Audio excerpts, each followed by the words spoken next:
What is up? Welcome back to the Words from the Nerds podcast. WFTN crew, stand up.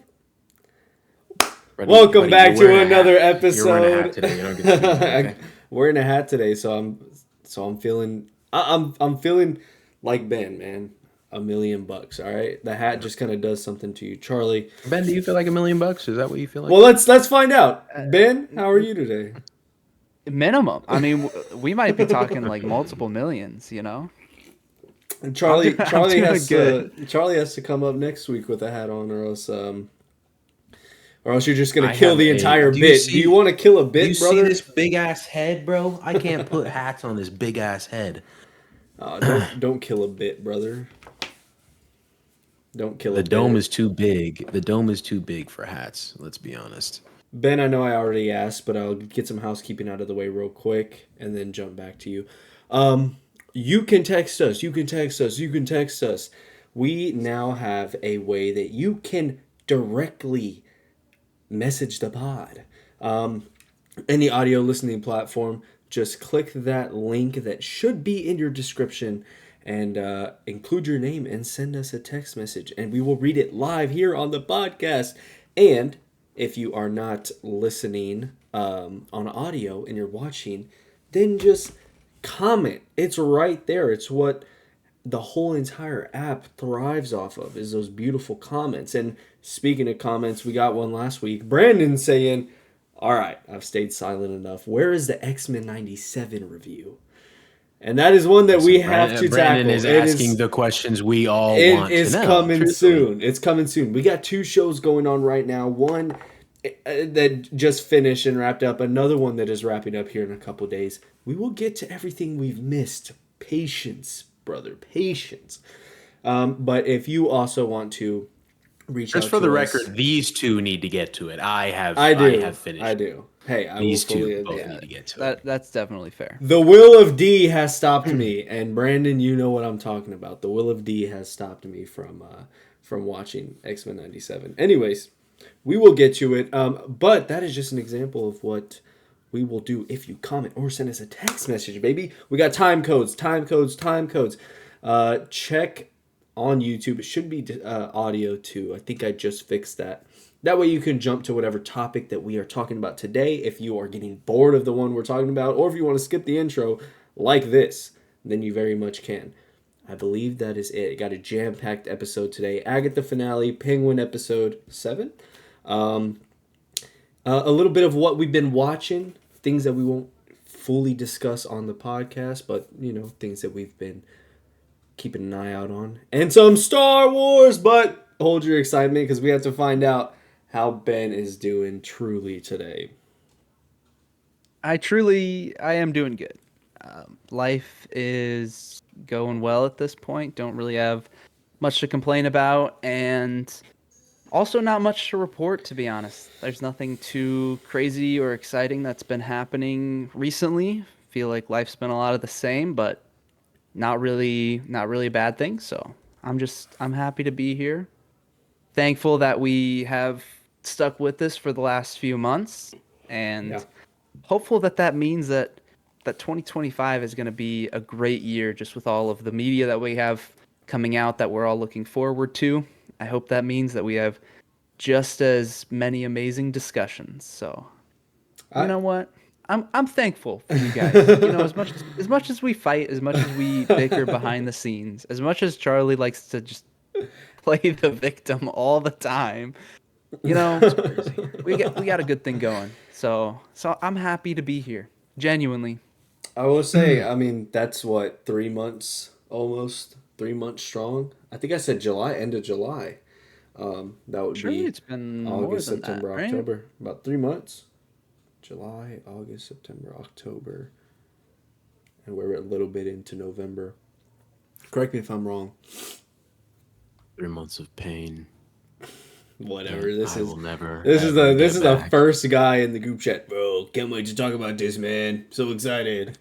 Get out of here, man. July 30th. You gotta be talking about somebody else, buddy. That's not me, pal. July 30th was our comeback, October. So it's been a little more than 3 months. A little more than 3 months. Consistent. Honestly, didn't think we'd be able to do it. Look at us now, baby. Haven't missed a week. Charlie, I know you're biting your tongue, man. I know you're just holding back. Can't wait to Trash give us on what some I said. compliments. Say something bad about me. Come on, Actually, I'm co-host. not biting anything. Thank you for the analogy, Aiden. I love that, pal. Thank you for reminding me, you piece of. I got something you can bite. How about that? I got something you can bite. I don't have anything to say about what you said, Benjamin. Not everything's about you, pal. You know, and it's time he realizes that, chat. It is I crazy. made it about us. That's why you. Hey, I made it about us. Whoa. I'm sorry. Didn't you have your turn to speak? That's crazy. That's we had a crazy. talking stick around That's here. crazy, man. Didn't you have your turn to speak, pal? That's insane. I'd be getting interrupted like that, bruh. That's crazy. You've Anyway, reached your limit on talking. that's for Benjamin. It's for Benjamin. Thank you. It's for you, Thank brother. Wrap it up.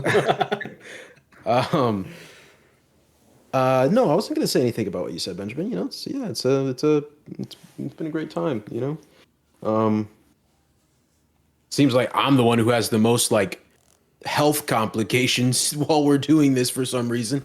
We did one where I had a stomach ache on an episode that I really wanted to like fully be a part of, Eternals, and then now I have a tooth infection. So that's super cool. But yeah, I'm excited for this. I feel probably the most excited about this specific episode when it comes to talking about the two TV shows than I have for in the past. Yeah, I guess for every single week that we've been covering these shows, this is probably the most excited I've been to talk about both. Yeah. If that's a little tease for my thoughts, maybe, but yeah, it's cool to be here. I will say this is the first show that we've completely covered from beginning to end since, The Last of Us. yeah, The Last of Us. So it's a nice little milestone, you know. Which we'll be covering season 2 in a couple months. Don't you worry. Oh yeah. Don't you worry, guys. Alrighty. So I guess that gets us into our first little piece of whatever we're calling it. Ben, I want to start with you because I haven't seen this movie, but oh man, I'd be lying if I said edits of it have not been plastered all over my For You page, and that is Smile 2. And I don't know if you're planning, I know we're not doing an episode on it. I don't know if you're planning to do a YouTube video on it. I doubt it because we talk every day. So I want you to spend a little bit of time talking about Smile 2 because I've stayed away from all of these clips, any like spoilers. I've seen obviously the praise for it, but I guess I kind of want I want to hear someone that I kind of share a likeness of a movie with. And I want to hear you talk about it. And so I know you've seen it. I haven't. I don't know if Charlie has. Charlie, if you have, please feel free. But yeah. Aiden, have you seen the first one? Yes. And what do you think of that movie? So I've been on a roller coaster with it because I liked it coming out, thought about it a little bit, was upset with it for multiple reasons, such as just having a super cool, we talked about this during Alien Romulus, I believe, having a super cool entity, a super cool being at the end of the movie, and like not kind of fleshing that out a whole lot before, you know, just kind of leaving that up in the air and then surprising you in the last like 5 minutes with it. And then as I've seen some discourse around it, and as I've seen some videos on the first movie, I think I've kind of come around to being like okay with it. I don't hate it, I don't love it, but like, you know, I think it's a solid movie. I'm back to how I felt when I got out of the theater, and so yeah, nothing too crazy. Yeah. I think our Alien Romulus discussion kind of highlights some of the things that I would say about Smile 2, in that we talked a lot about with horror movies how a lot of them don't really have great stories Yeah. or well written characters, and what a lot of horror fans latch onto is just the horror aspects. And so if those are there, then a lot of horror fans will like those movies. um which, I mean, that can be said about other genres as well. You have a big group of fans of action movies that will go and watch any, random action movie that has a decent budget just because they are fine being entertained Yeah. for a couple hours. But when it comes to Smile 2, I think if you liked the first one, you'll like the second one even more because it's a lot of the same, but they focus a lot more specifically on the main character and her, I'll call it a psychological relationship with the entity and how it affects her and how we see that play out. They really rely on that, and the main actress, her performance just it sells that very, very well. And so when you're on that journey with her, you care, and you also like you understand everything that she's going through because we as an audience get to see all of that as well, even if other characters in the story don't necessarily see everything that she's going through.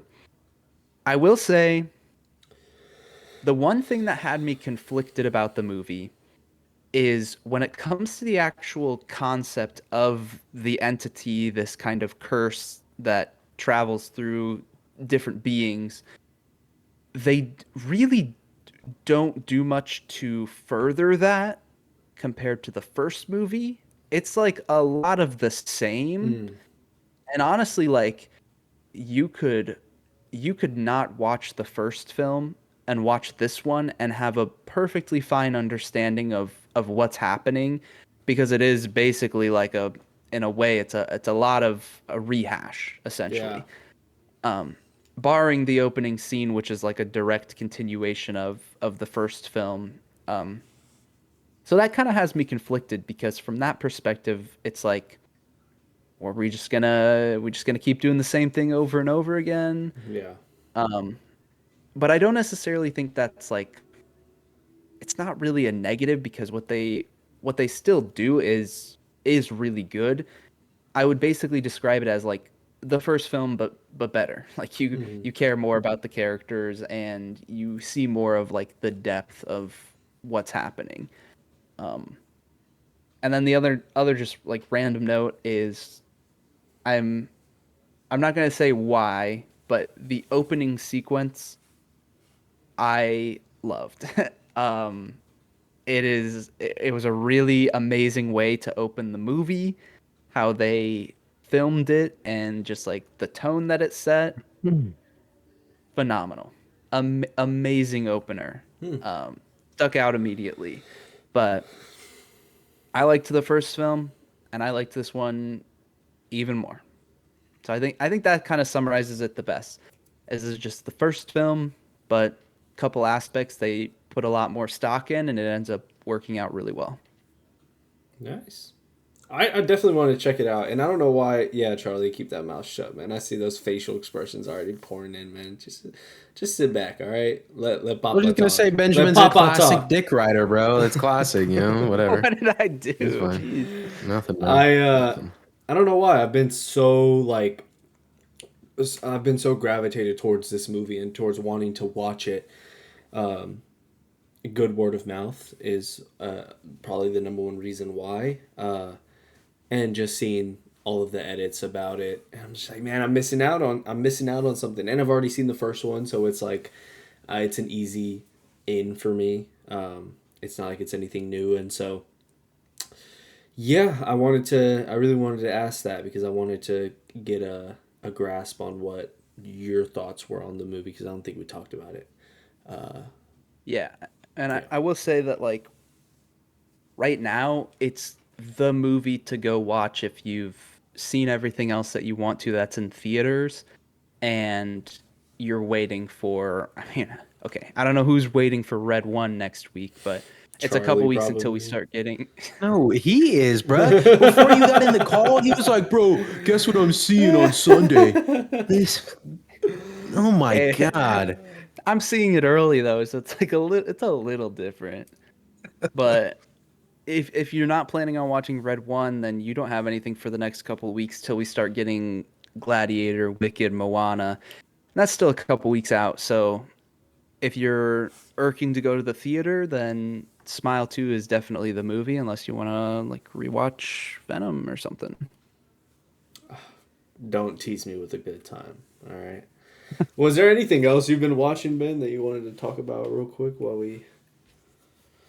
I don't know. I mean, I watched Terrifier 3 on the same day. I did a double feature, um, which I don't have. I don't think I need to really go too in depth on. Um, I wouldn't. I wouldn't. I don't think I'd recommend it for you guys unless you have watched the other ones and know what you're in for, and in which Yeah. case you'll get a lot of the same. So Yeah. I don't feel like there's too much to discuss with that. But I know that like Charlie mentioned that he was kind of interested in watching those movies, so we had talked about that at some point in the last couple of weeks. So maybe he'll check them out and then we'll talk about it again. Oh, buddy. Okay. Don't make promises you can't keep. Okay. I'm Golly. not saying anything. Okay. Mr. Sounds Charles, like saying man. something to me. What do you want, dude? Anything you've been watching or playing? Playing? Oh, come on, bro. You want me to talk about what I've been playing? Give me that Call of Duty, brother. I've been on that Call of Duty, dog. I knew it was. Come on, bro. I've been on that Call of Duty Black Ops 6. Come on now, bro. This Call of Duty's back. Listen, I'm not one of those. I don't say this every year. I haven't bought a Call of Duty since Cold War. I was gonna say, right? I don't think I ever And I heard you didn't- talk about Call of Duty. Yeah, and I didn't even like Cold War. Like that was a waste of money. I shouldn't have purchased it. But you know, I had a brand new PS5. I was like, yo, I'm buying everything. But anyway, Call of Duty's back, bro. I'm having fun again. It feels like I'm playing Black Ops 3 all over again. Oh my goodness. But this isn't a video game podcast, so I won't go too long on the I won't go too long with that side of things. Watching, no, you know, truthfully, I need to branch out a little bit more. My girlfriend and I, we kind of just get in our way with whatever shows we're watching. And right now, we're watching Fear the Walking Dead, which Oh we my acknowledge God. is not a good What show. the fuck We are you acknowledge it's not a doing, good show. man? But we are sticking it out though.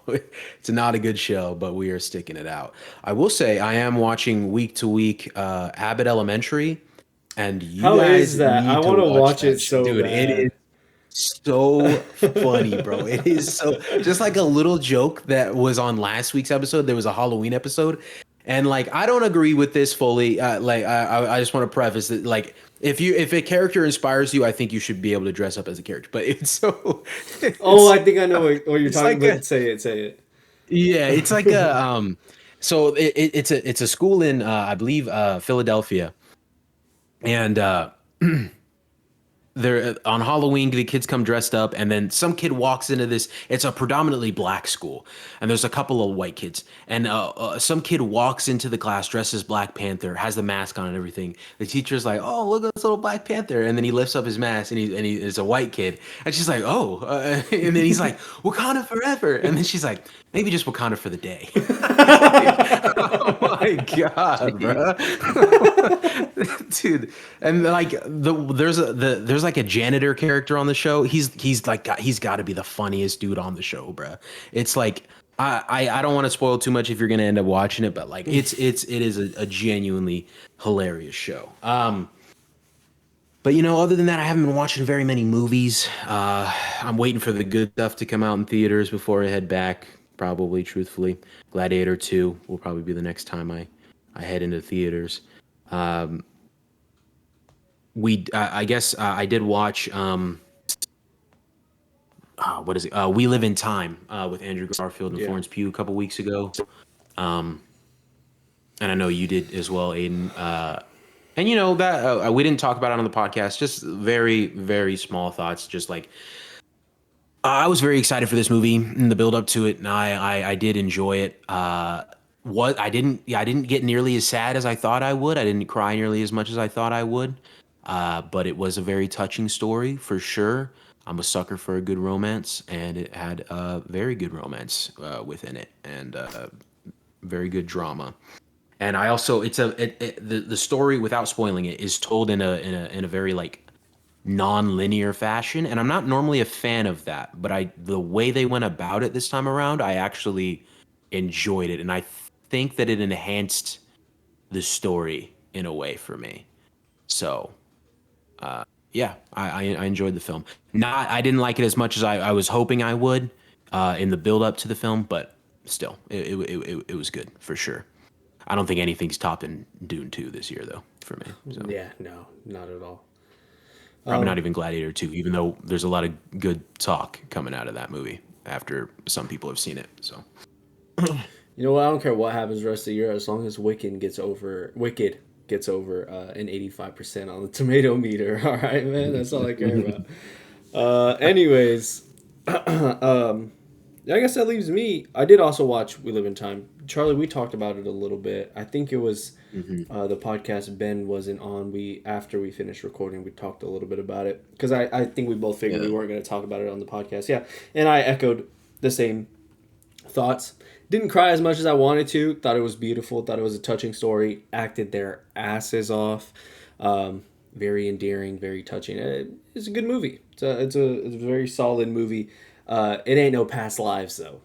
I mean, come on now. It ain't no past lives. Ben, did you watch that's Past what we Lives? talked about. That's what we had to talk about.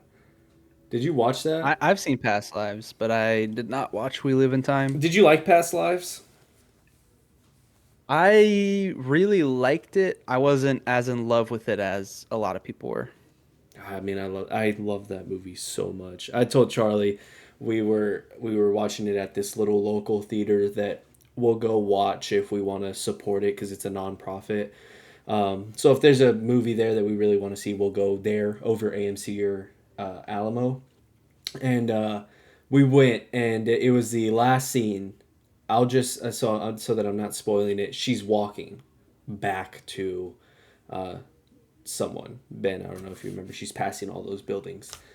And I was sitting there just sobbing, dude. Like, I was just losing it. I was like, this shit is so beautiful. Like, oh my God, I was losing it. And we get up and we're leaving.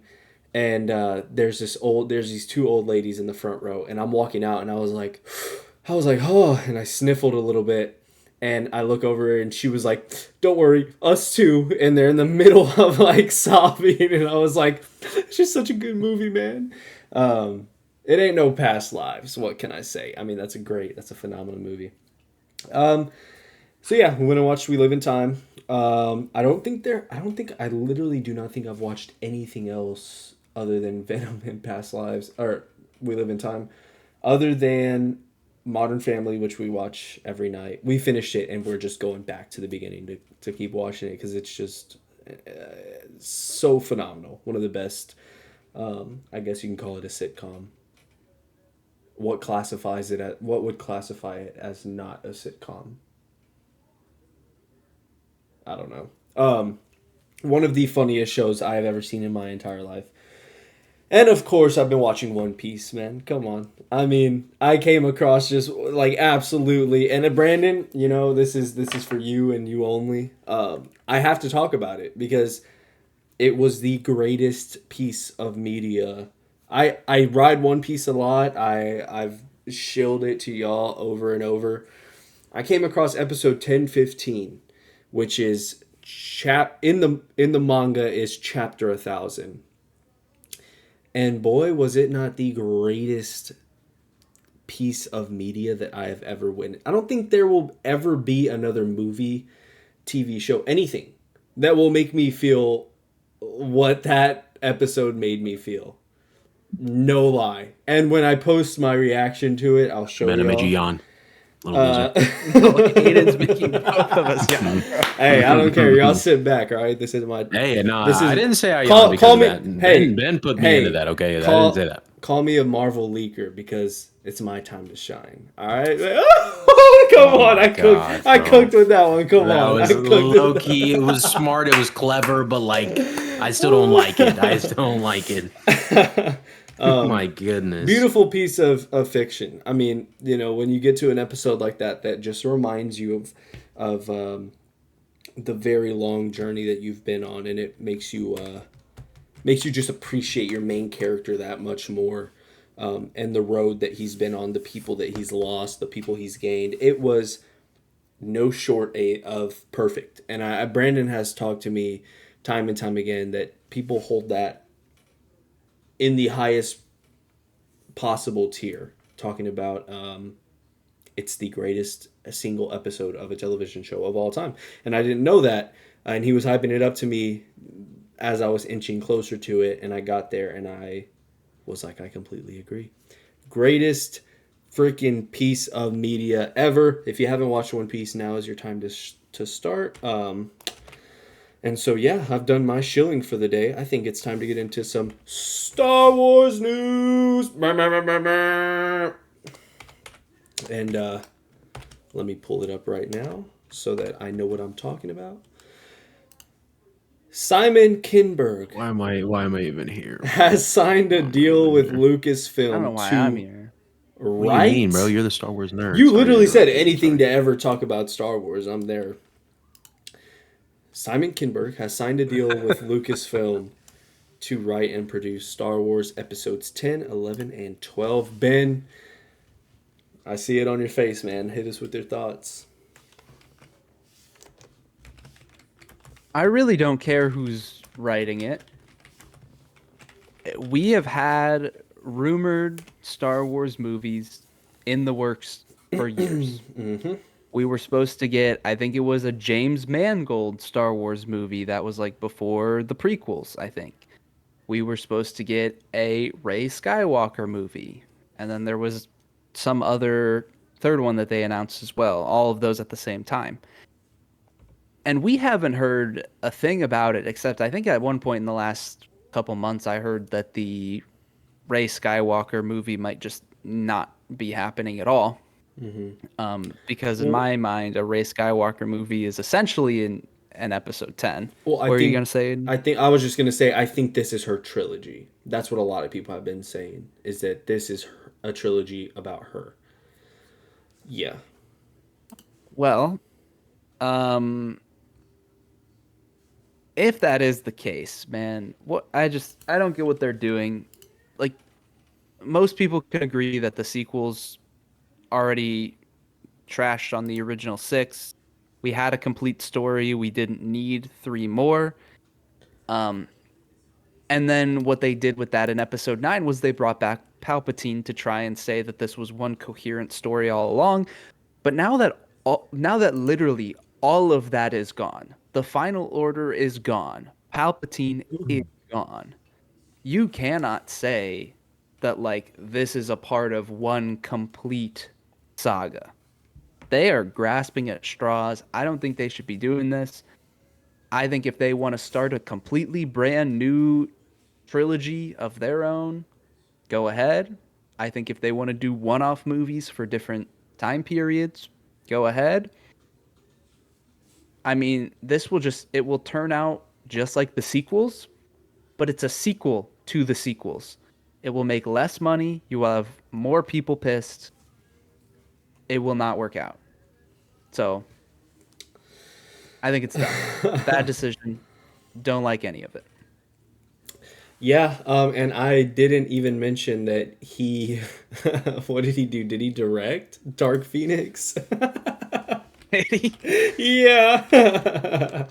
Oh, that's okay. I knew his name sounded familiar. I wasn't sure where from though. So he did Dark Phoenix.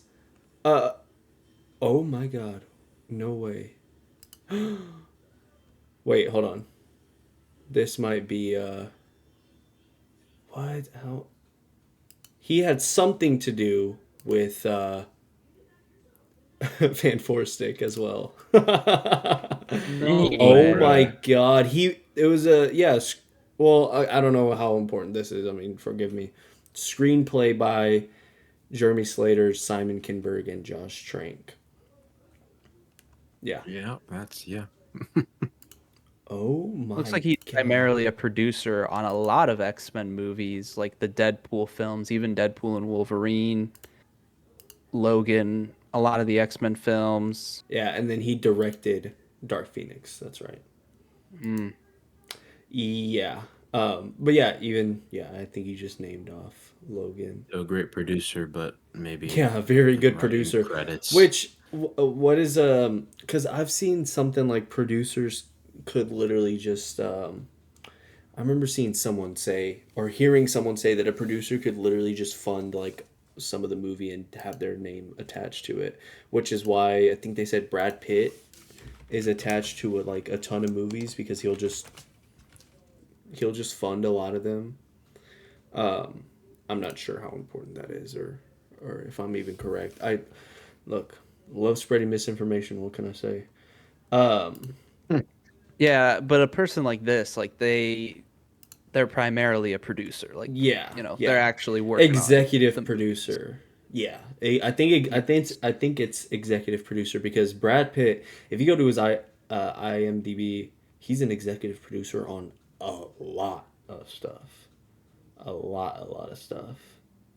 Like holy crap. Anyways, but yeah, Simon Kinberg, director of Dark Phoenix, gets to write and what did I say? Was it write and produce? Oh, write and produce. Gets to write and produce the entire new Star Wars trilogy. I mean, yeah, I don't know. I'm all for more Star Wars. I am, as we saw last week, I'm all for bad movies that just piss people off. I'm all for it. So, I can't say I won't go watch it, especially if it's just to come back to the podcast and shit on it. But yeah, it is stupid. I mean, it is definitely a dumb choice. I don't know what we would need a new trilogy for. Again, we could wait and see what it entails. We could wait and see what they do with it, but they don't have a good track record. So I don't even know if I want to give it that time of day. And so I very much agree with a lot of what you're saying, Ben. I mean, do I want some more Star Wars? Yes. Does it kind of make me excited that the director of the Dark Phoenix is doing all three of them? Yeah, because like I said, I love to go watch a bad movie and just see people shit their pants over it. Um, but yeah, it's just Dude, just no, just why Star Wars, right? Like I Star know. Wars, Yeah, yeah, go like for it. Marvel is different because Marvel had this massive boom of popularity with the MCU, right? And the overinflation and whatnot, and then COVID, lots of reasons why it has resulted in some not great projects. Star Wars has been around since the 70s, okay? We Yeah. don't have that many movies. I know we've gotten a lot more TV shows these last few years. 3 seasons of The Mandalorian, Book of Boba Fett, Kenobi, Ahsoka, Andor, like a ton of stuff coming out. Um, but when it comes to movies, I mean, they've been like they were doing one movie a year up until Rise of Skywalker, and then at that point they haven't released any movies since then. It's like Star Wars, in my opinion, Star Wars should not be a franchise where in the current age of Hollywood, we should not be getting complete trash Star Wars movies. It shouldn't even be possible, in my opinion. Like you're taking years upon years to write, produce, and work on these films. And sure, in a lot of ways, they're great. Visual effects, amazing. They do a lot of cool things with the different environments and the planets that we get to visit. They do a lot of cool Star Wars things. I cannot fathom why the movies also just have to be terrible. I don't get it. Yeah. And it sucks because they've just like we've stated, they've had that track record for the past couple of years. I mean, even some of the TV shows, as you mentioned, have shit the bed. Book of Boba Fett, Mando season 3. A lot of people would say Ahsoka. I personally don't think I would. But Boy, with your god damn, always with them rolling them damn eyes. Are those? I'm surprised you don't have an eye infection with that tooth too. Jeez, the way you be rolling them boys. um, no, but it's like it just sucks that they have such a reputation because instead of being like, holy shit, a new Star Wars trilogy, I'm like, oh man, I can't wait to see how bad this is. And I shouldn't be thinking like that, you know? And we shouldn't have that mindset going into it. We shouldn't be like, a new Star Wars trilogy? Like, are we fucking serious? We shouldn't be like that. And that's what sucks about this. Again, I like to be optimistic, which I'm not saying that you aren't, Ben, but like, I like to just go into things being like, hey, we'll see what happens. It could be awesome. It could blow us away. So, you know, I won't lie and say that I'm not feeling a little bit like that right now. But I mean, you know, I just I can't say that I'm too stoked about this for at least not for any good reasons. And Charlie, I assume, yeah. Oh, go for it. Go for it. Yeah, man. I mean, Star Wars is lame. What can I say? Like, I've always thought it's lame. You know, I have you can't see it, but I have a $600 lightsaber around the corner from this. Um, Nobody cares about your stupid little plastic Legos, dude. Oh my goodness. Um, I have a $600 lightsaber, and I'm saying that Star Wars sucks. Obviously, I'm being facetious. Like, I don't actually think it sucks. Um, I agree with what Ben is saying, particularly because I've heard, and I don't know if this is true, but apparently, like the Mandalorian movie, like they're done filming it and whatnot, and it's not coming out till 2026 for whatever reason. Like that's 2 years from now. It's not coming out, but they're done filming right now. Like weird decisions there, which that's obviously that doesn't speak to the quality of the movie that we're going to be seeing, but just to I don't want to say starve the franchise for a long period of time because I mean obviously it's not actually start like we're still getting I don't know when that does that Skeleton Crew show come out or no is that it is Skeleton Crew actually yeah this year is that in December or something I Yeah, when thought that starts so. airing it's okay early. It's December 3rd. okay yeah and then I don't know what's after that for Star Wars like is there another show on the docket I have no Yeah. clue there is Um, Andor season 2 is oh supposed to yes come yes out yes. next year.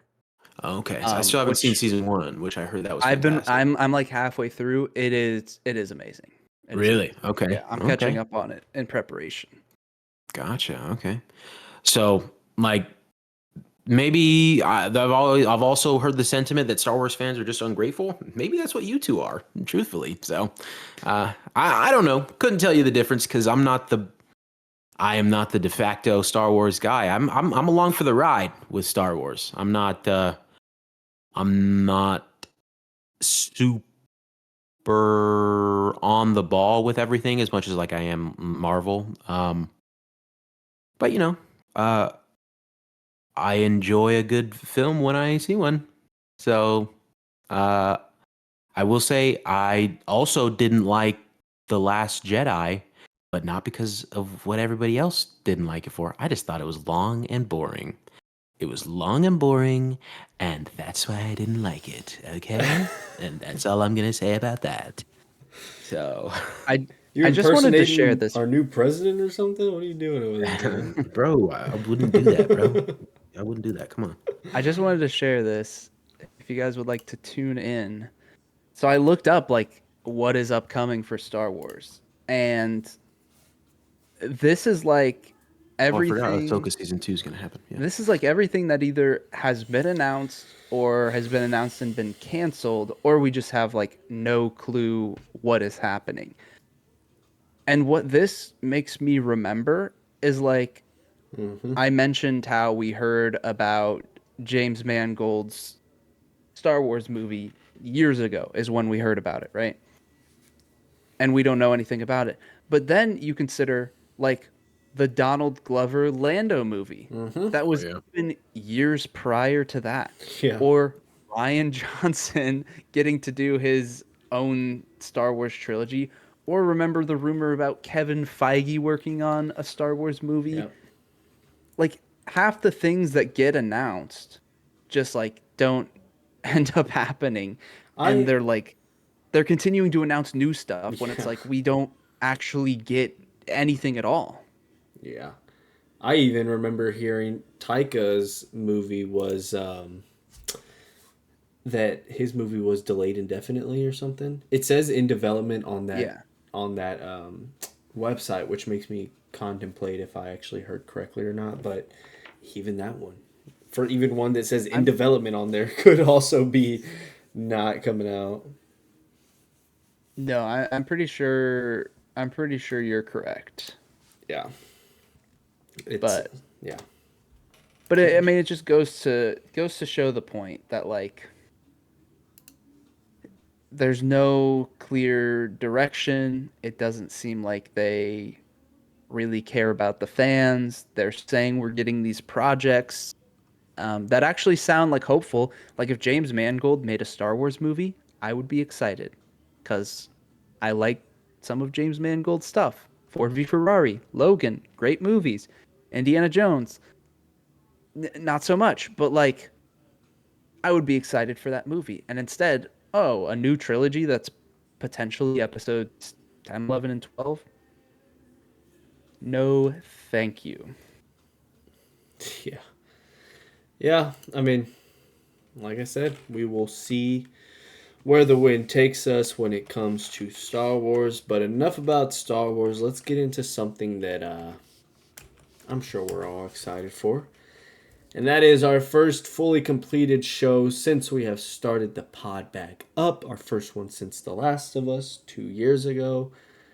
Agatha All Along has come to a conclusion. Charlie, take us away, brother. Yeah, two episode finale, which I was very happy to receive. First time Marvel's ever done that, as far as at least I think so. Um, and I think they stuck the landing. I think that this was really good. Me personally, like this, like I don't know what it was. No, I do know what it was specifically, and I'll get to that when we talk spoilers. I assume we're not going to talk spoilers until we get to the third person who's talking about this. But the way that it wove everything, not everything. That's a bit of a stretch, but the way that it wove a big chunk of it back together for me, I thought was really well done. The twist was also really well done for me, and the character work with Agatha in these last two episodes really well done for me because I think it characterized her even more as a villain, and I think that that's something that we praise the Penguin for the show, because they're not. It's not like the Sony movies where they try to make these villains sound and seem like good people, but just have to kill these bad guys or whatever, for whatever reason, and how they're maybe gonna make a Sinister Six movie with them, but they're all gonna be a team that we've whatever. That's besides the point. But I think that these last two episodes recontextualized Agatha in a even darker light, to a certain extent. Obviously, there's something else that happens, and I'll talk about that when we get to spoilers.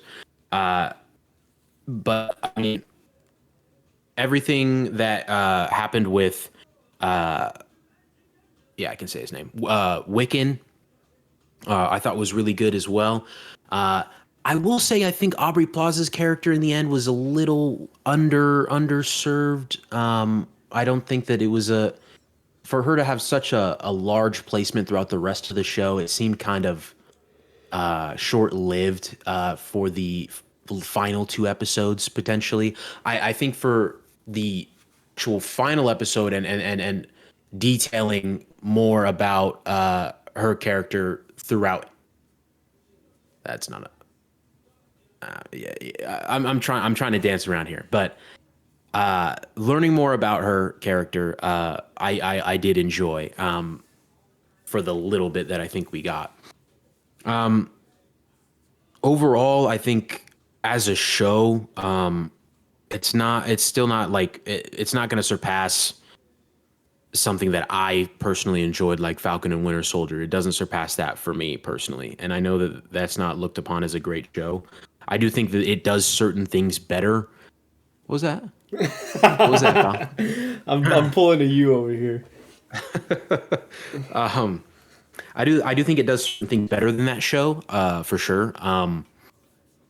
But in terms of character work, which is first and foremost for me, I think Falcon and the Winter Soldier still knocks that out of the park.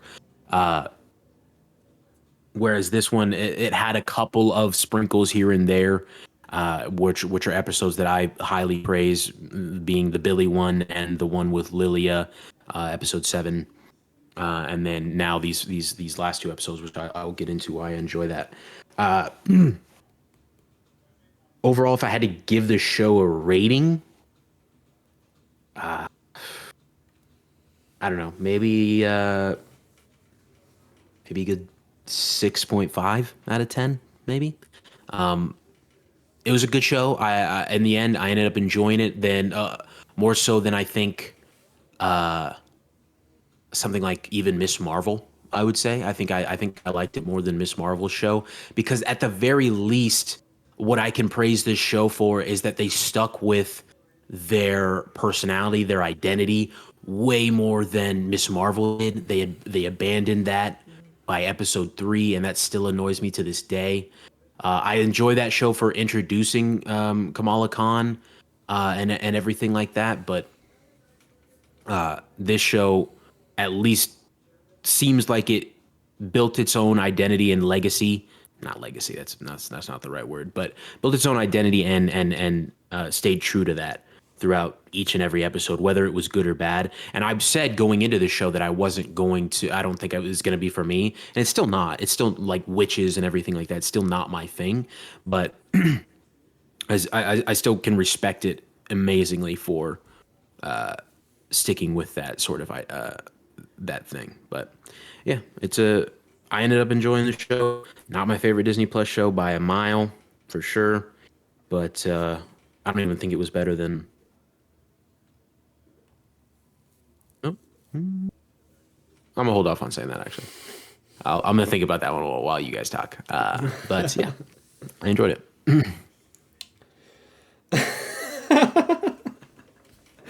I love just waiting until someone speaks up. I uh I mean I thought it was fine. I thought it was good. Really? I really appreciate the finale a lot. I do The really actual really final like the episode, not finale. the. Yeah. Okay. 8 was it was odd. I feel like again it was just a lot of like padding, a lot of just going in circles. I think this show struggles so fucking much with pacing and with I mean, you have some episodes that are like literally 20 something minutes long, but then other ones that are like 48. And most of those middle ones, like we talked about, I mean, we're just like, it's this challenge in this section of the road, this trial. Now it's this one, this next episode. And now it's this one, this next episode. And it's like, come on, dude, what are we doing? You could have cut all 3 of those out, cut them all into one, and had a 6 episode show.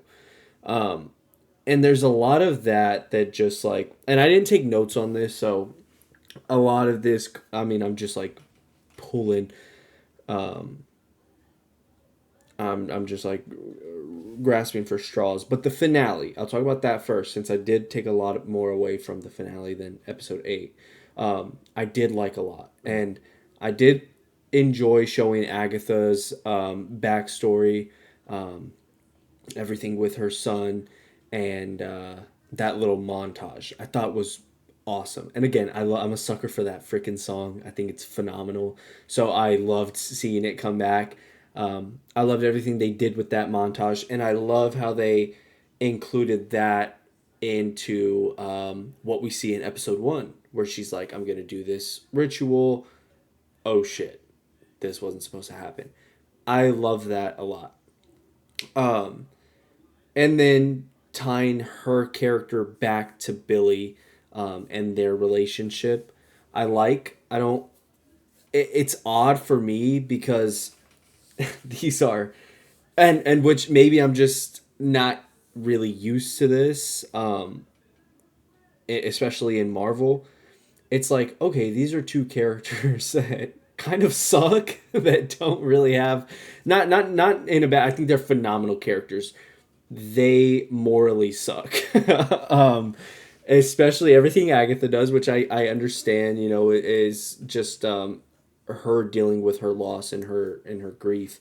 But I mean, it's like two villains kind of bonding over who they are and over what they are.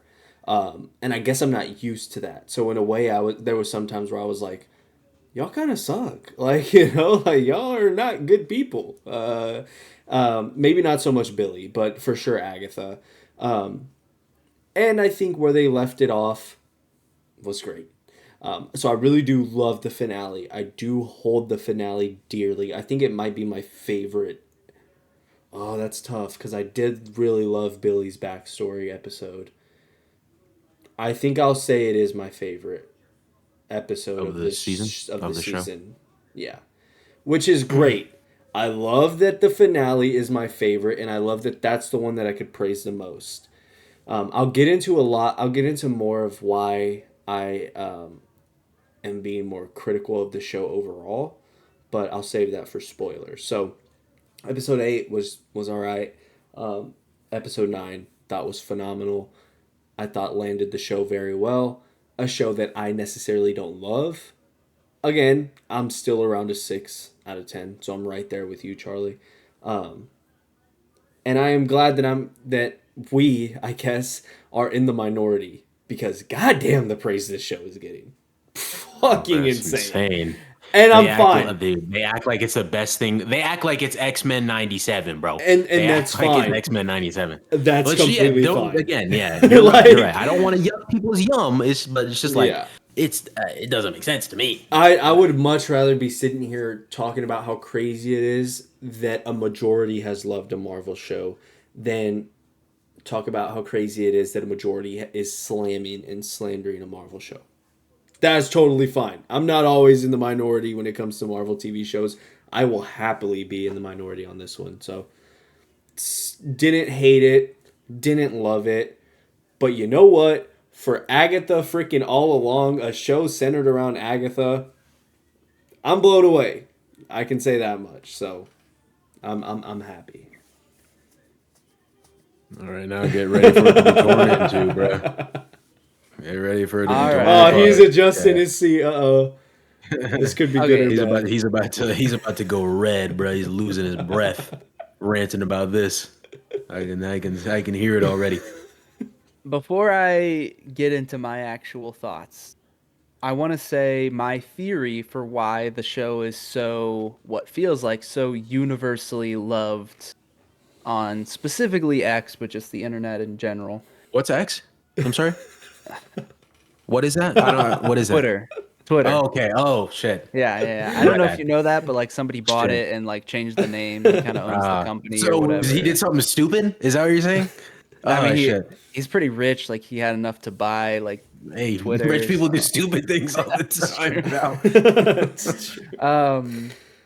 My theory is, and I believe this about certain movies as well as to why it seems like a majority of the discourse on it is positive. And the reason is that it was reported, I think, a couple weeks ago that Agatha All Along would probably come out as the least watched Disney Plus Marvel series that they've ever done. And so what I think is happening is you have the people who care about it and this is their thing and they love the show. They are the ones who are watching and they are the ones who are talking about it. And those who probably wouldn't like it don't even care enough to watch it anymore. And I think we've seen that sort of pattern happening in recent years of Marvel, and you've seen very low viewer turnout for some of their series. So my theory is that's why it seems like it's so positive, because the people who would be giving it a negative review aren't even bothering to watch it. That's what makes sense in my head, but that's just a theory. Um, A film theory. Sorry, you left it there, man. I I'm mean, it sorry. is like I'll give you that, but getting into my actual thoughts, I definitely agree with Aiden's overall sentiment that I wasn't the biggest fan of episode 8. It felt like a weird in between episode from where we were and then, ultimately leading us into the finale. Um, I won't get into specifics. We'll talk specifics. And I know that Charlie, you mentioned like the third person who goes can talk about spoilers, but I'm gonna give my general thoughts because I think I'm in a much different place, and then kind of let you guys talk because you guys are more in agreement. Um, because even the finale, I had quite a few issues with it, and I can't say that I was the biggest fan of it. And I think the best way that I can summarize it and word it is that there are a lot of moments and there are a lot of concepts within it that I'm a really big fan of.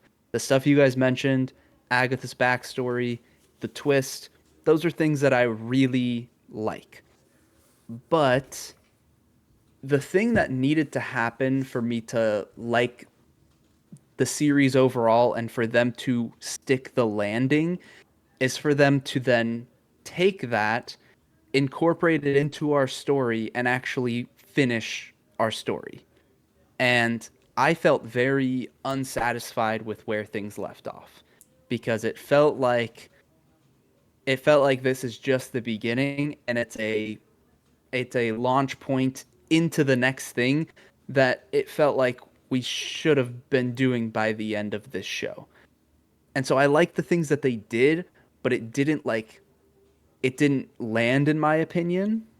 It just like continued to build into the next thing, which I personally am not a fan of that as a quote unquote conclusion, because it doesn't feel like a conclusion in my mind. Um, I'll probably agree with a lot of the things that you guys say about those good aspects, but when you put that into the context of the story itself and how that lands things, I don't personally feel very satisfied with where they left off. Um, I think that's the best way to summarize my thoughts. And like I said, I'd love to hear you guys kind of get into more specifics on like why was this a satisfying conclusion in your opinion? Um, and the overall show, I don't even know. I'd probably be at like a like a 4.5 or a 5. Um, I mean, that's not like that far off from you guys. It's just a couple point difference, but um, just a really overall a really aimless show with some great moments and not much else to latch on to, um, in my opinion. So I mean, I'm not trying to hate, but like I'm kind of glad that it's over.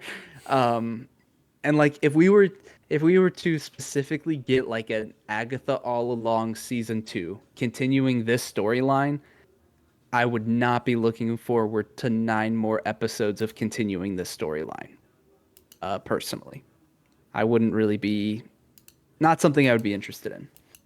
So, we'll talk more specifics, but I'll leave it at that. I'll stop rambling on. But yeah, not the biggest fan. Not the biggest fan. Um, I think we're gonna dive into spoilers now. yes.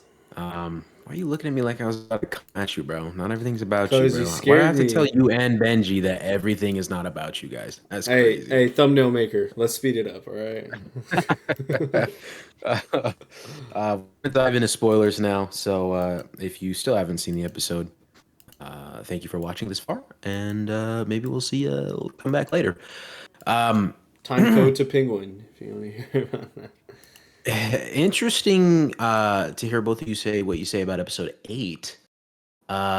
Because if anything, what I took away from episode 8 is that it felt more like a traditional Marvel finale than like the actual finale did.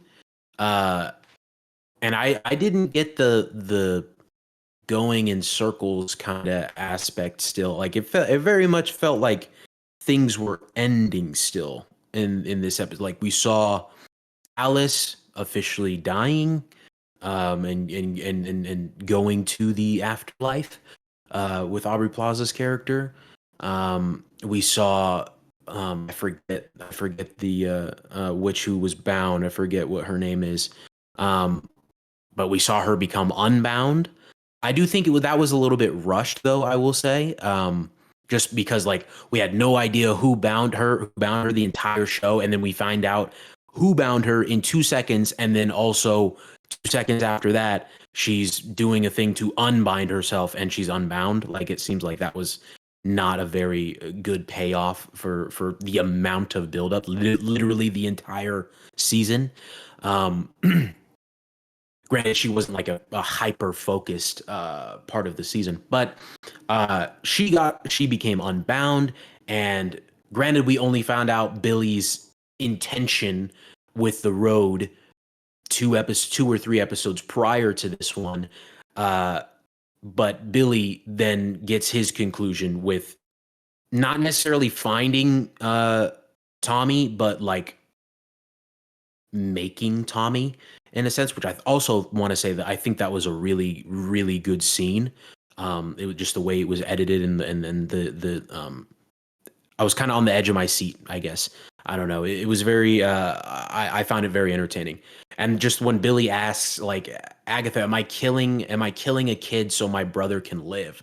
And then Agatha's from like a deep part in herself. It's like, no, I can't remember exactly what she says, but no, Billy, sometimes kids just die or something like that, or boys die or something. And obviously that's expanded on in the finale. Like her personal kind of struggles with that. But then we get to the final fight between her death and Billy. And like, that's a Marvel thing. Like I can't say that I loved that so much. It was very half-assed. It seemed like it was very just like a couple blasts here, a couple blasts there, and then Agatha sacrificed herself, which kind of came out of left field too for me, I will say. And that's where I wasn't enjoying it so much in terms of Agatha's character, because like the entire show, the show before this one, which I would say WandaVision, and this show, they've made her a villain, and they've categorized her as a villain, and they have not shied away from that. And then just to have this one heroic save this boy for no reason I didn't enjoy it, and I still don't to a certain extent. But then I think that they doubled down on why Agatha's a villain and how she's a villain and what makes her the actions she takes so evil in the finale. I definitely agree with Aiden. I think the finale is my favorite episode. The finale, the only thing I didn't really like about it was, they didn't even spend too much time on it, is like showing like Nicholas being taken away by death and dying and whatnot. I thought that was. I feel like you could have just showed like her waking up and him dying, like that could have been a thing. That's a CinemaSins kind of complaint though. But anyway, just to the sort of understanding that as we're watching it, they start creating the song for the Witch's Road, her and her son.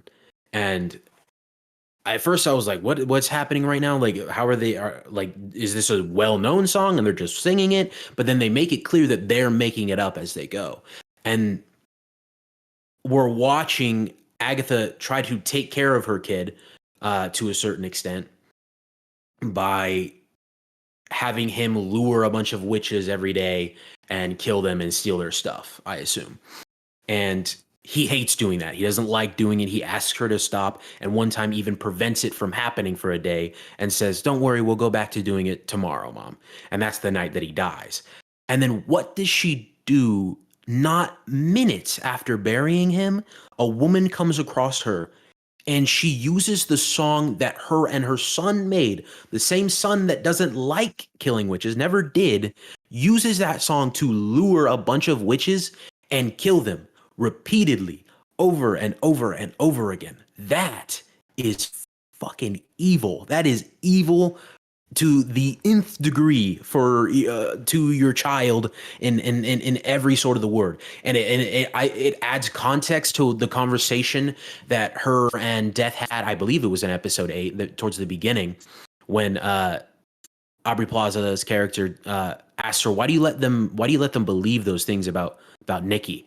And she's like, and I also want to say this is a moment where that people shared on Twitter, and it shows that media literacy is dead.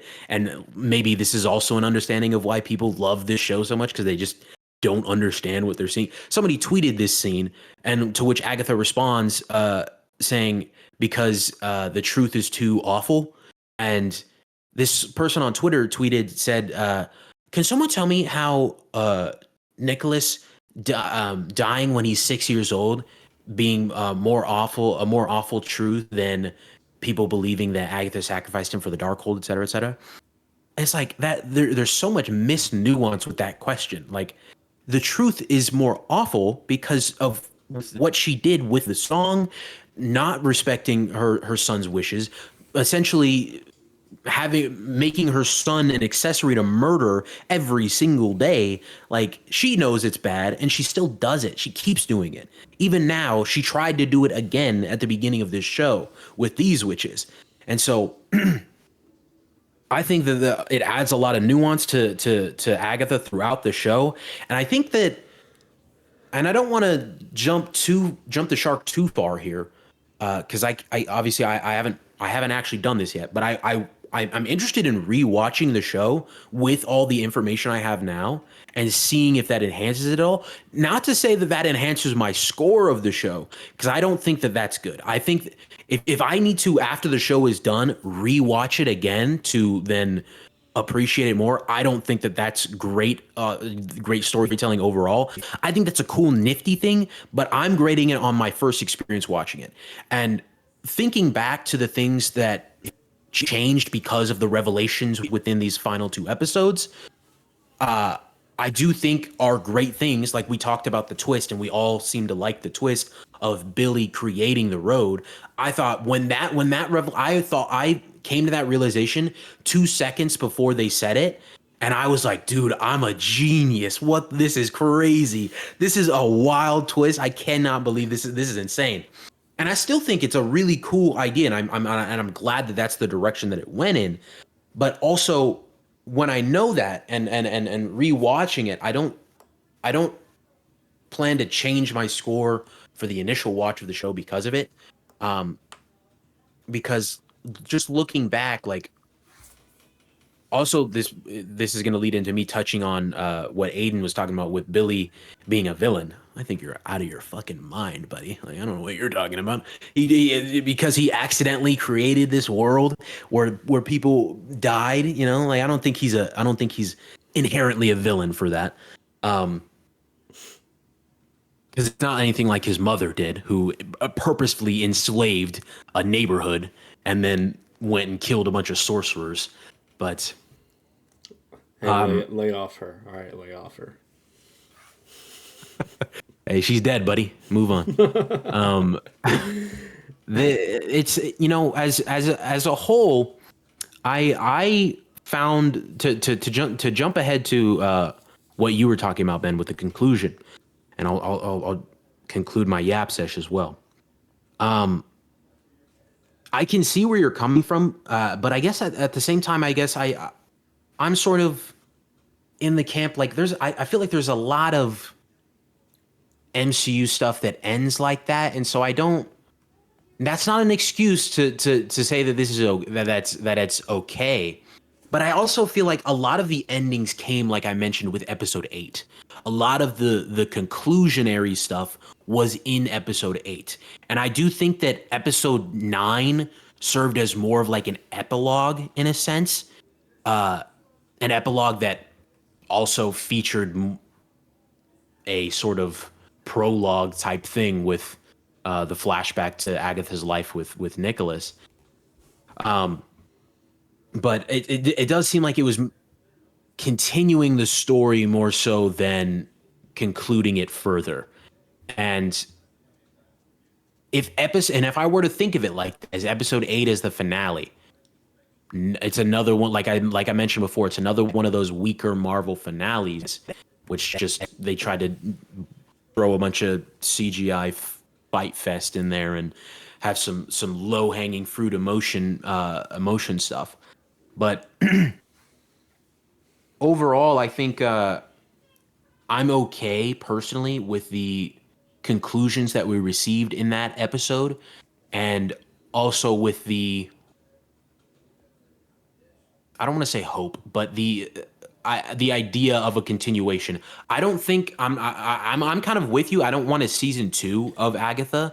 I don't think that would serve well here, but I am interested in seeing what happens with them finding Tommy, because I like if that leads to anything like what we saw with the Billy episode, I think that would be good. I think that would be a good thing to watch, a good thing to see. But I do think also in terms of Agatha's character, I think it did also the finale bring a conclusion to her in the sense of her story and everything that is needed to be told with her. Now I can see her just being a side character, and there's not anything deeper that needs to be dealt with there, other than like I don't know, I guess how she gets to be a ghost so long, because that is something that I was a bit confused about. Why is she a ghost and then nobody else is? Just because she's a magic thing, whatever. I'm gonna stop yapping, but that's my overall spoiler thoughts on the final 2 episodes. I was just gonna say, I don't necessarily mean to group Billy in there. It's more so just like one thing that was just kind of I couldn't help but wonder this, and maybe you have a rebuttal for it, Charlie. If I'm getting this straight, either Agatha would have killed all of the witches when she sat there and opened the road, or Billy opens the road and all of these witches die. So it's like I'm kind of sitting there like, okay, well, I don't really. I mean, Lilia was cool. I didn't really, if I'm being honest, I didn't really care for Alice. Mrs. Hart was fine, comedic relief. The potion one, also didn't really care for her. And maybe it's because they only decided to flesh out Lilia. And so I'm sitting there like, I would have been fine if Agatha just killed him in the first place and just made Agatha stronger. Like, either way, it was just such a weird conversation to be like, I created the road and I killed them. Like, I'm a murderer. And she's like, well, I was going to kill them anyway, so you're fine. And you set one free. And it's like, yeah, the one that I don't care about the most. The one that had literally no backstory. Like, Yeah. That's a good point. Alice, That's a valid point. Alice at least had an episode-ish. Like, she at least had compelling stuff. Lilia had a whole episode, probably the best witch out of all of them. Like, giving her, setting her free, it's honestly, in my eyes, it's the same as if Miss Hart was the only one that survived. It's the exact same. If Miss Hart was still out there gardening and she was like, well, you did save one, it would have hit the exact same as it hit when I was watching it. And so I'm sitting there listening to the conversation and I can't really take it serious because I'm like, what is going, like, he's crying because he murdered these witches and your way to console him, which, you know, it is Agatha, and that's why I had to sit there and be like, okay, well, this is a villain, so maybe I shouldn't read too deep into it. He says that and she's like, well, I was going to kill them anyways, but you did set one free. Oh, and she rides off into the sunset. I don't care about her, bro. Like, if I'm being honest, I do not care. She was the one I cared about the least. And so that was weird. And then a little bit after that, he, which I know this isn't answering any of your questions about episode 8, and I apologize. I just had to get this out in the spoiler section. He, Billy says something. Oh crap! I had it and I just freaking lost it. Oh yeah, Billy says something and Agatha's like, he says something about Nicholas and Agatha's like, and in moments like that, you remind me of him the most. What, a 6-year-old? Like, what are we doing? A fucking 6-year-old? What? Why? How? Like, why are you pulling these connections out of thin air? Like, why are you trying so hard to, like, insert these, like, I love you, Billy. You remind me of my son. Like, why are you pulling so hard to, like, have this will they, won't they friendship? Like, I don't care about it. Like, and that's the thing. That's why I say we go in circles so many times. It's because how many times have Agatha and fucking Billy fought in this show? And then you end it with them riding off into the sunset. And it's like, oh my god. Like, I expect the next time I see them, they're probably going to be fighting again. Or they'll probably be split up because of something that we'll have to explain. Or I just, what are these two? What are they? And I know some people pointed out in the comics that Agatha is a ghost-like being that follows Wanda around in one of the issues, and so like I think that's cool, and I think her being around Billy and being like, and Charlie, we talked about this in the episode we did with Just Us Two. I want to go find Tommy. I think that is a sick premise for Billy. I think that's awesome. And when she says, "Let's go find Tommy," I can't lie, that was super hype. I was very hype. And so I do enjoy this pairing, but give me a reason to enjoy them other than just I like this character, I like this character, mash, mash, mash. Like, give me a nice bridge between them two. Like, give me something like we got in that conversation at the end of the finale. Where was that all show? Like, and I know there were points, there were moments, they did have their moments, but then they backtracked again, and then it would be Agatha being like, "You're just like just like your mother," and this and this and this, and then Billy being like, "You just kill your coven," and this and this and that, and it's like it just bond or enemies to friends. Like, just give me something, give me a trope, not just them going in circles all fucking season. And so I don't know. It just felt like Agatha being like, "You remind me so much of him." What, a toddler, like, just spewing shit at you? Like, what reminds you of Nicholas? Like, where are Just you a getting kid this? that disagrees with you. Like, Like, that's it. is that You what it know. was? And they tried so hard, and like, Tried fine. so hard. I'm sorry. I'm It's sorry, just dude. like, You guys keep leaving it out, bro. it just a lot of it felt forced. A lot of it felt hand wavy. And so even in the finale, which I did love a lot, I was still like, what? Like, what? I felt like they were trying to tell me how to feel instead of just letting me get to that conclusion on my own.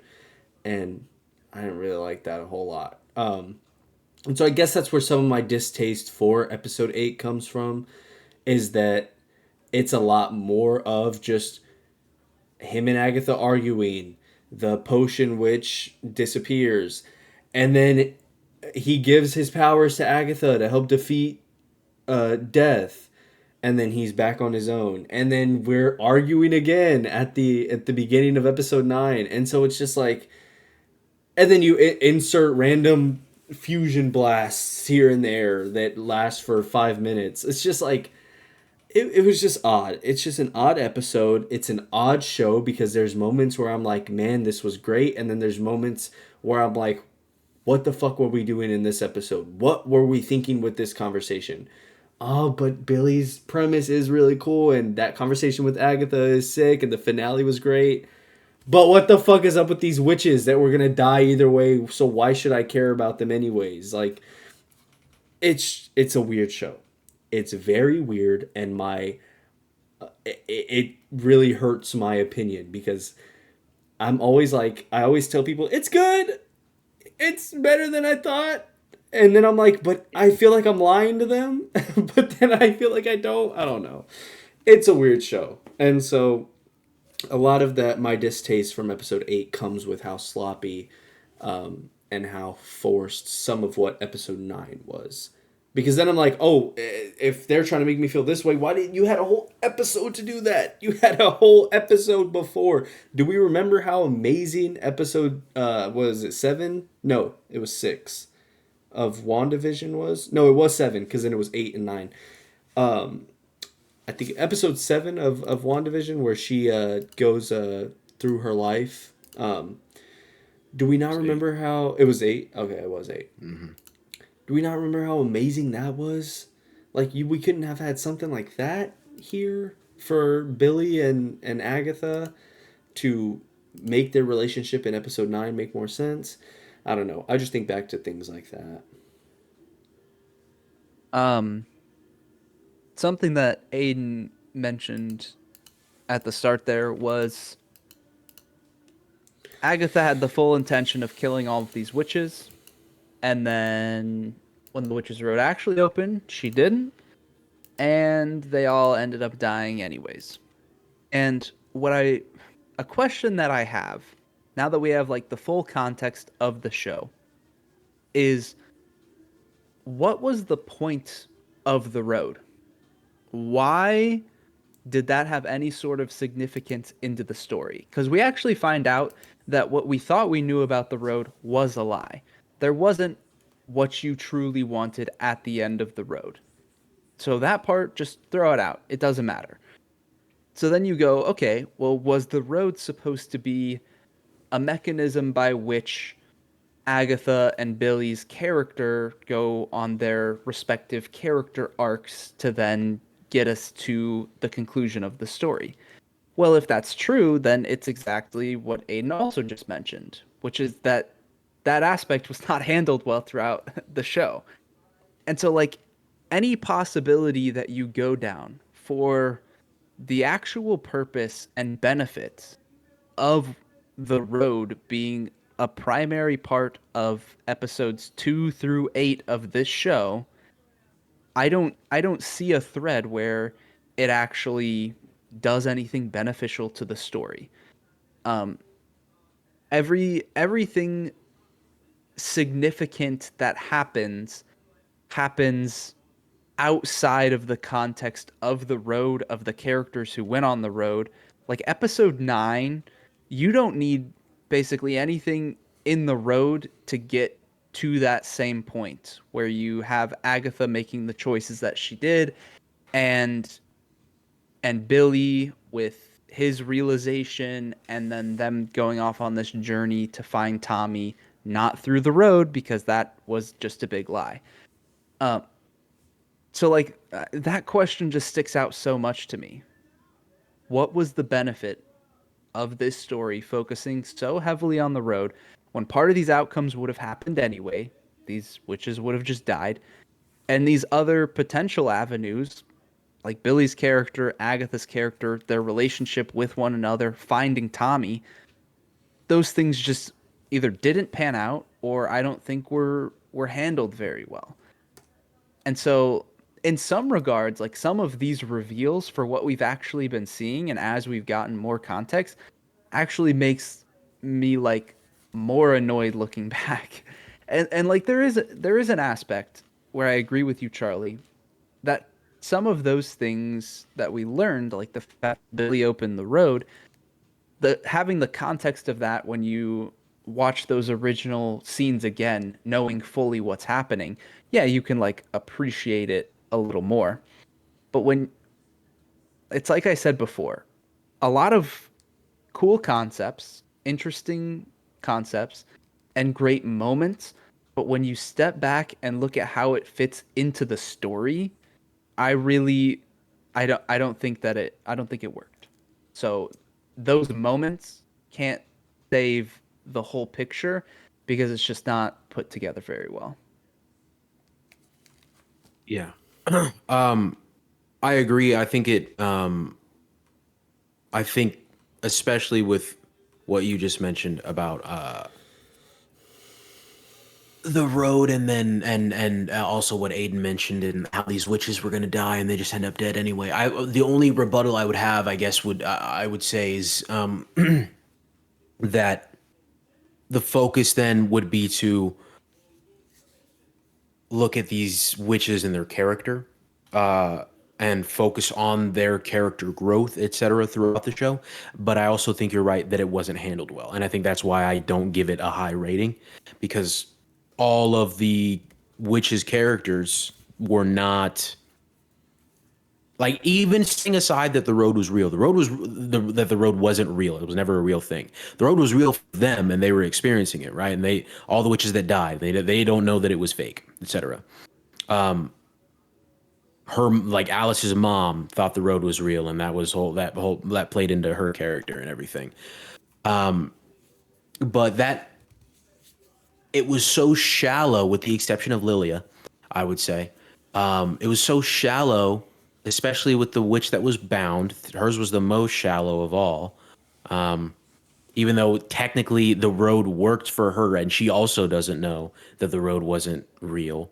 In her mind, it was probably, like, she got to the end and she got what she wanted. But still, there was no deeper, like, all, like we talked about, like, all it was just, I'm bound. I don't know who bound me. Then she found out who bound her 2 seconds, got unbound 2 seconds later, and got out of there. It was not told well. That was such a half-assed, like, why was she even included kind of character. And I look at things like Alice, which I think, depending on who you talk to, would be a good telling of her story, or not, with her mom trying to find her mom. Oh, her mom didn't actually die on the road. She's cursed, and then ending the curse within the road. But then, if that's the case, I can't remember why Alice specifically wanted to go on the road. If it was to end her curse or if it was to find her mother, but either way, both of those things were. No, it wasn't to find her mother, because she knew her mother died in a fire. So I think it might have just been to end the curse. So then why didn't she leave immediately? By with Billy's understanding of how the road works, he sent the bound witch away as soon as she was unbound. But Alice finished her stuff and sort of got what she wanted, I imagine.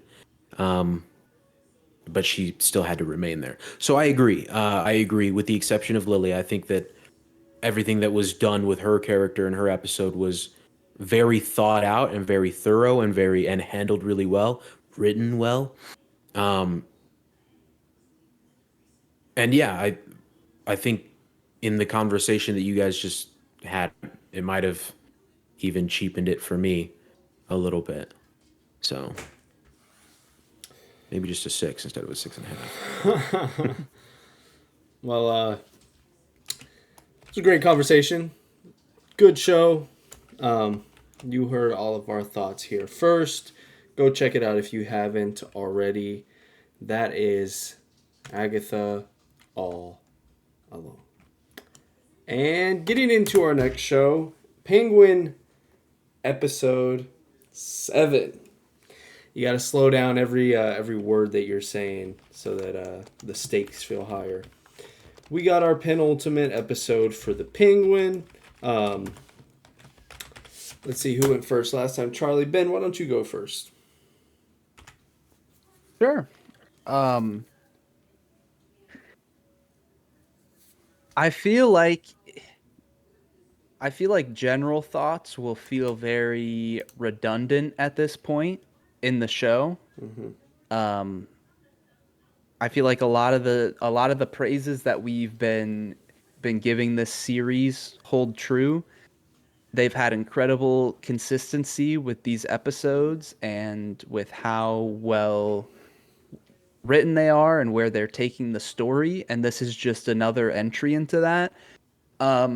I guess specifically as a penultimate episode, and also, I mean, like episode 6 did leave us on a cliffhanger of what was going to happen to Oz's mother and Vic. Um, so as a continuation of that, and also as a penultimate episode, um, I think they constructed it very, very well.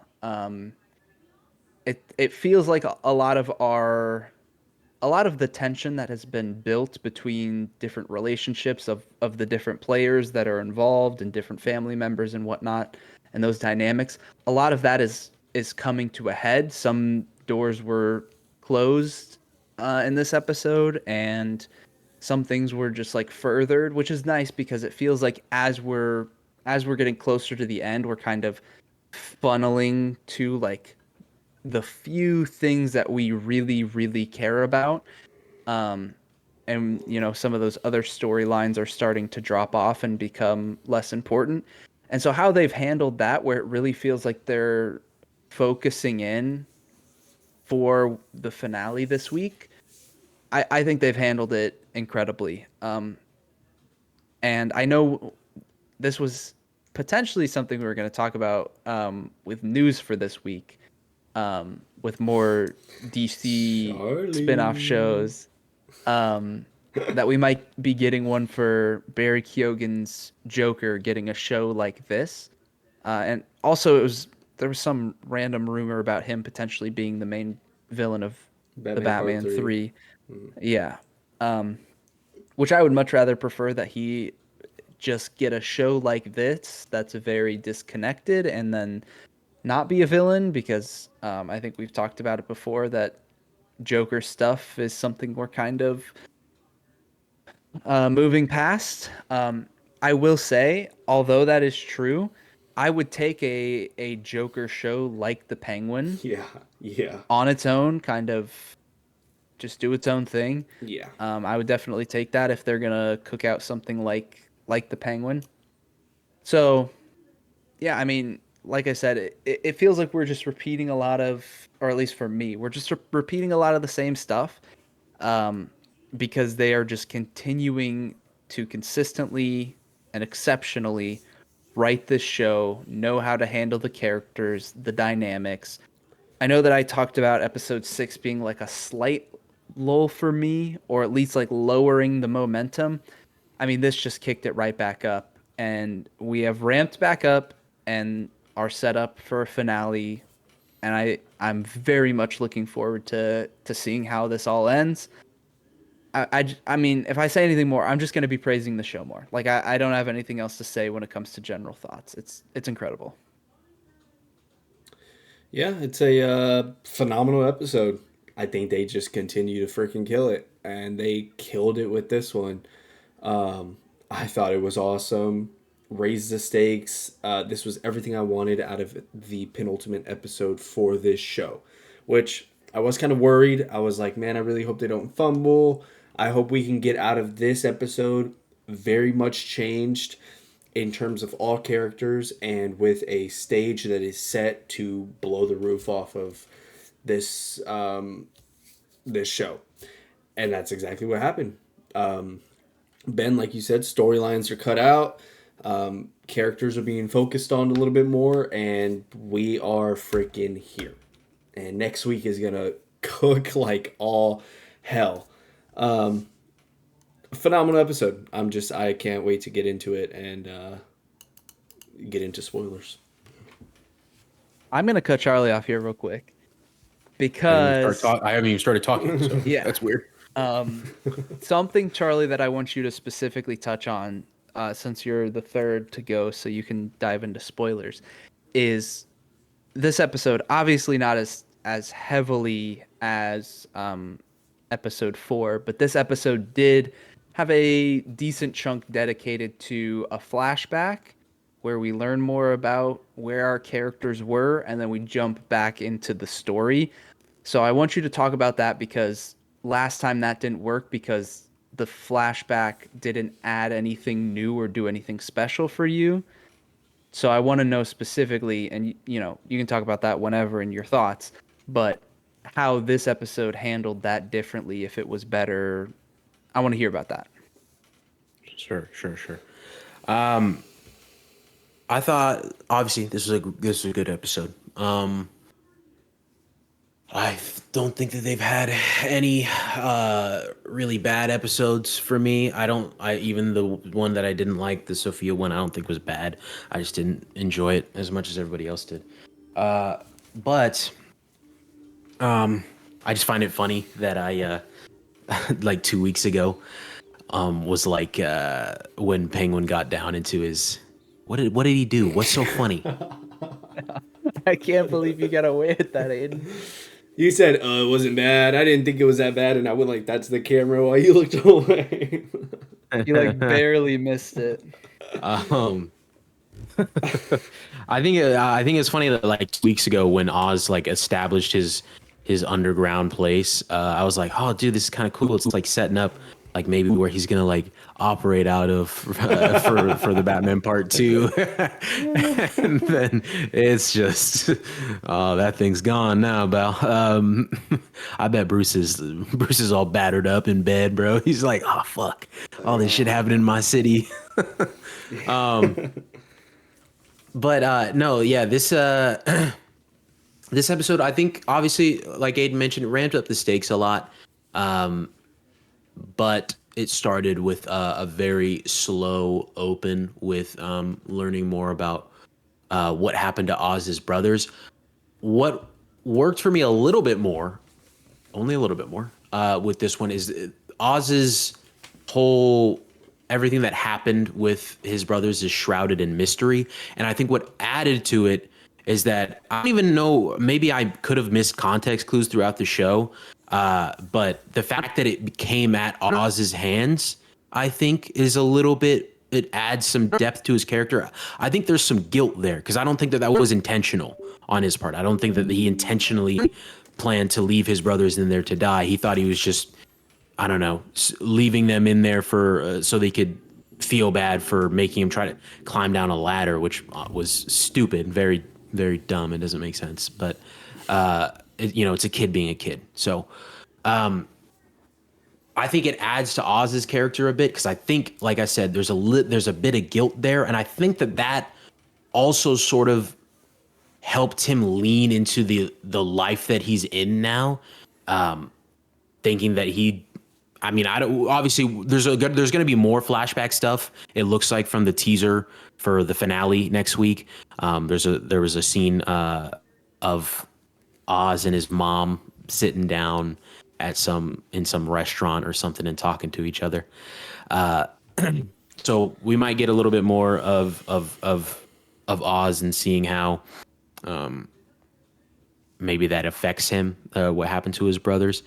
I will admit, the little bit that we saw, I think it was in this episode, yeah, when he's like trying to comfort his mother and she gets all dressed up and they go out, it doesn't seem to be affecting him very much.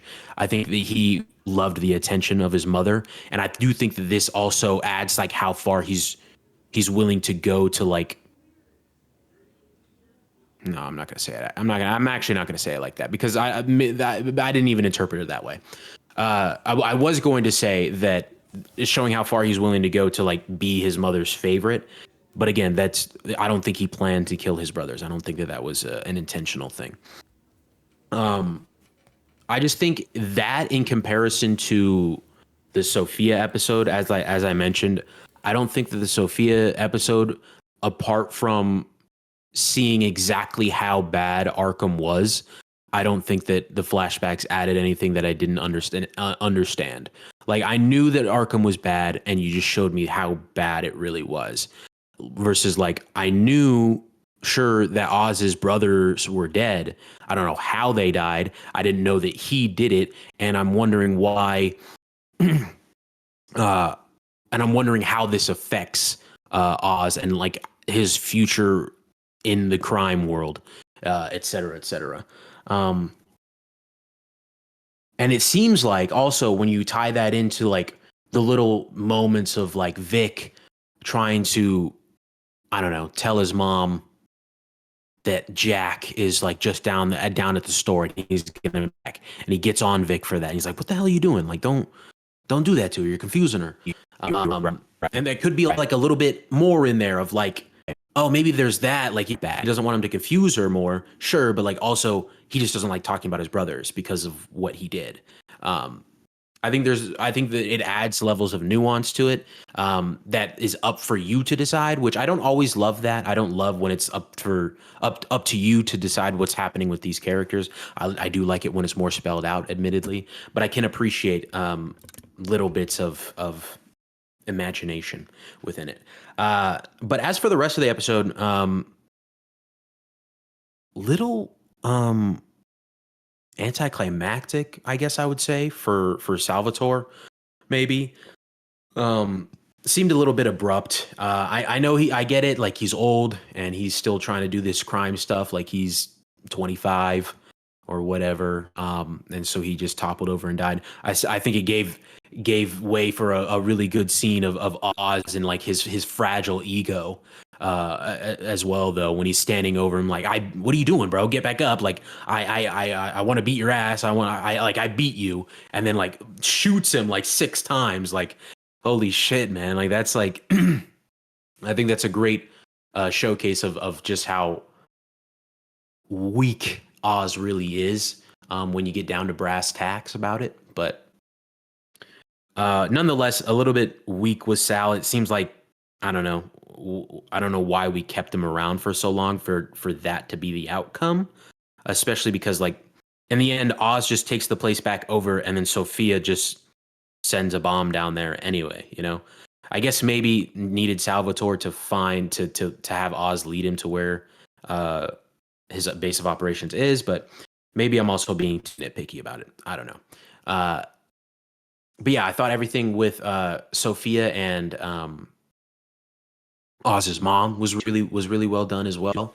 And I'm interested to see just exactly how bad what's his name messed with Oz's mom's head, with whatever light therapy thing that he was doing to her. So I'm excited going in the finale.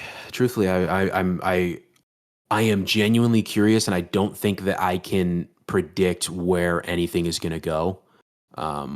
I know that there was something on Twitter, and I think Aiden and I talked about it on the episode we did just by ourselves, that Sophia is apparently going to play a bigger role in the Batman Part 2. And I don't know how true that is, if that was like an actual news story or whatnot. So maybe she'll make it out alive of this, alive or not. So a lot of stuff up in the air. And I think that that's what's going to make way for a great finale, me personally. Yeah, about Sal being a bit underwhelming.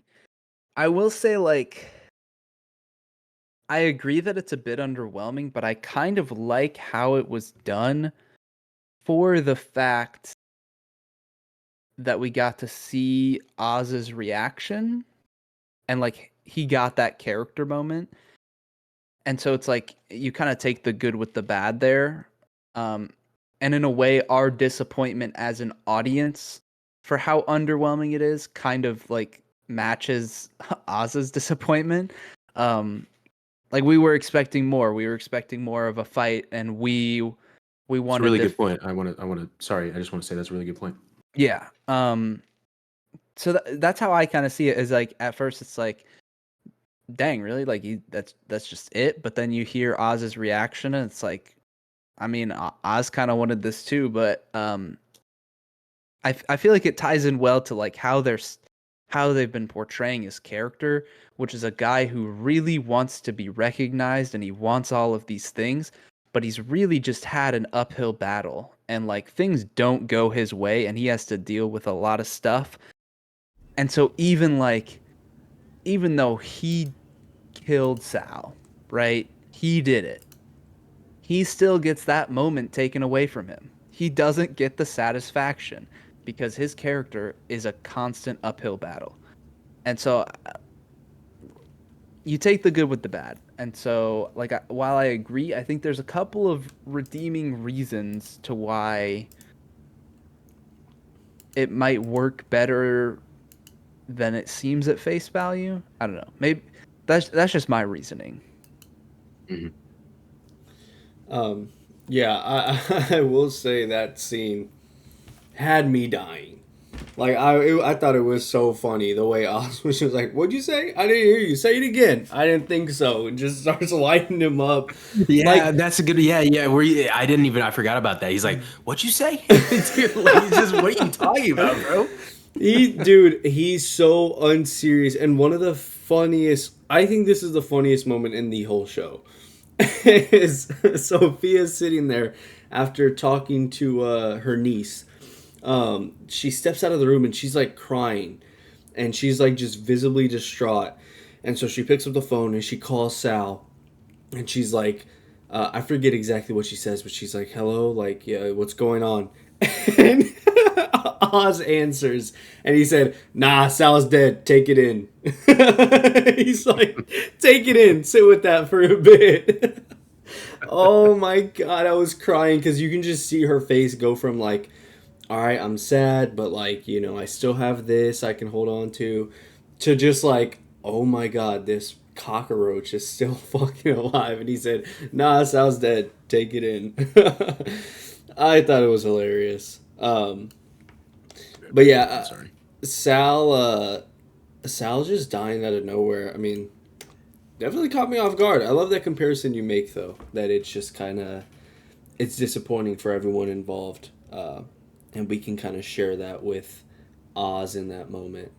I think is very bitter and very scary. Not a good feeling. Yeah, I think that will carry into the finale as well. Like, depending on what happens, which, if they go what most shows would do, then Oz is going to come out victorious. He's going to save his mother. Um, he's going to win. And so, if he gets a satisfying ending, I think all of the audience, all of us, will feel that satisfaction with him. Yeah. And if they go a different route where, things don't go as planned, and who knows what direction they're actually going to take it, or if it's, somewhere in the middle, we'll feel that as well. So I think part of it as well is like, since they got rid of Sal in the penultimate episode, like, if we're going to get this big satisfying conclusion with Oz, it was not supposed to be with Sal's death. It is coming up in the finale. Yeah. Which is a long finale. It's reported to be like an hour and 8 minutes long, longest episode of the entire show. So, in that regard, like, if they're willing to almost like undercut us with Sal, I feel like in a way I'm really looking forward to what they're gonna do next, because it's like they're willing to just like, oh, throw it in the penultimate, get rid of him. He's not a Yeah. player anymore. And so like depending on what happens, I'm really excited to see just what they present in the conclusion, because I said, I feel like whatever emotions that Penguin goes through, what Oz goes through is what we will feel as an audience member viewing it. And I don't know. I'm really hoping for a nice satisfying conclusion, even though I have no clue what they're going to cook for an hour and 8 minutes, the longest episode in the show. Like, I don't really know where we go from here, but that's like that. It's an exciting prospect that like these things are coming to a head and we're going to have an ending, and it's not something that I can predict, but it's like I'm just so looking forward to it. Yeah. And yeah, that's one of the things that I keep thinking about. Colin Farrell saying, "I'll be surprised if anyone likes him by episode 8." It's just the same thing that I'm just like, oh man, like, seeing the tweets of people talking about how crazy it is that we could be cheering for someone like Oz, and that how crazy it is that they were able to pull something off like that to where we look at Oz much different than just the villain that he was in the Batman. We look at him completely different now. And so, yeah, taking that into the finale is definitely a scary freaking thing, especially with Vic being missing right now. Don't know what's going on with him. He just Oz set him free, and he's not answering his phone. And the fact that this has already happened earlier in the season, but he came back in such a huge way that kind of saved Oz, doesn't make me think it's going to happen again. Lightning never strikes in the same place twice. So, yeah, we're pretty much fucked on that end. And so, I'm scared going into this finale. But I love that this show is able to get that out of me. Especially with, I haven't mentioned anything on it. Everything with his brothers and everything about his childhood. Looking at that Oz now. It's a lot to come back from. It's hard to come back from that. Not saying that he did it on purpose, but it just yeah, they did a lot of scary things with this character this episode. They did a lot more scary things with Sophia's character, who is like trying very hard to come kill Oz. So pairing those two things up, having a scary main character to root for and an even scarier villain, it's got me excited. It's got me on the edge of my seat. So I'm fearing for Oz's mom's life right now. I swear, I thought her head was going to be in that truck. Straight up. I thought her head was going to be in that truck. I was so scared. I was like, this is either Vic's dead body or his mom's head. And it was a bomb that just obliterated the entire city. What do you think of because I saw this all week and I hate when people do this. I understand why, and I'm about to get y'all's opinion on it, but the whole where is Batman at this point? If he doesn't show up, then what's the point of it? I absolutely hate this point of discussion. It's the whole fucking Eternal shit all over again. Where's no one gonna talk about the Eternal coming out of the earth? Where's my reference? Where's my reference? And they're doing it all over again. This time with saying that if the Batman doesn't show up, it doesn't make sense. It doesn't. As if that would make any sense for him to show up right now. A year two Batman that just fucking realized what it means to be Batman. Anyways, what are y'all thoughts? Ben, I saw you shaking your head, so.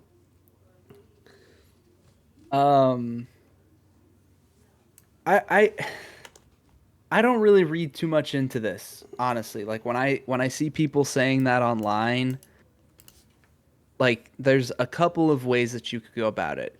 You could, one, say that Batman would not get involved for 95% of the things that have gone on in this show.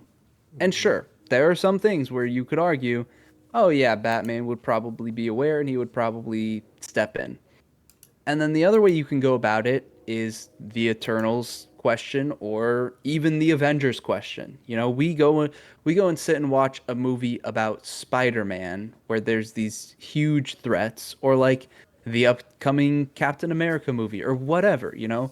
We watch these movies where you only have a couple superheroes who are fighting against these threats, and sometimes it's explained why that's the case and sometimes it's not. Like they explained, Hulk wasn't involved in Civil War because of Thor Ragnarok, right? Clear as day. They explain that. And then other things, Avengers level threats, and they're nowhere to be found. It's a weird thing. To me, it's a weird point to even make. Like watching this show and being like, Batman should show up. Like he has to, he would be aware, he would intervene. It feels like such a silly thing to even say. Um and even to the point where like if Batman shows up in the finale, I don't because I want to be clear. That won't happen. Like absolutely not. They are not bringing in Robert Pattinson in the finale of this show. Yeah. And that is because it would hurt the show. It would actually be bad for the show if Batman showed up.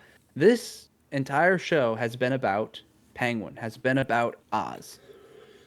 And so even if you just take it from that perspective, the writing of this show works because it is so focused on Oz's character and the other characters of this show.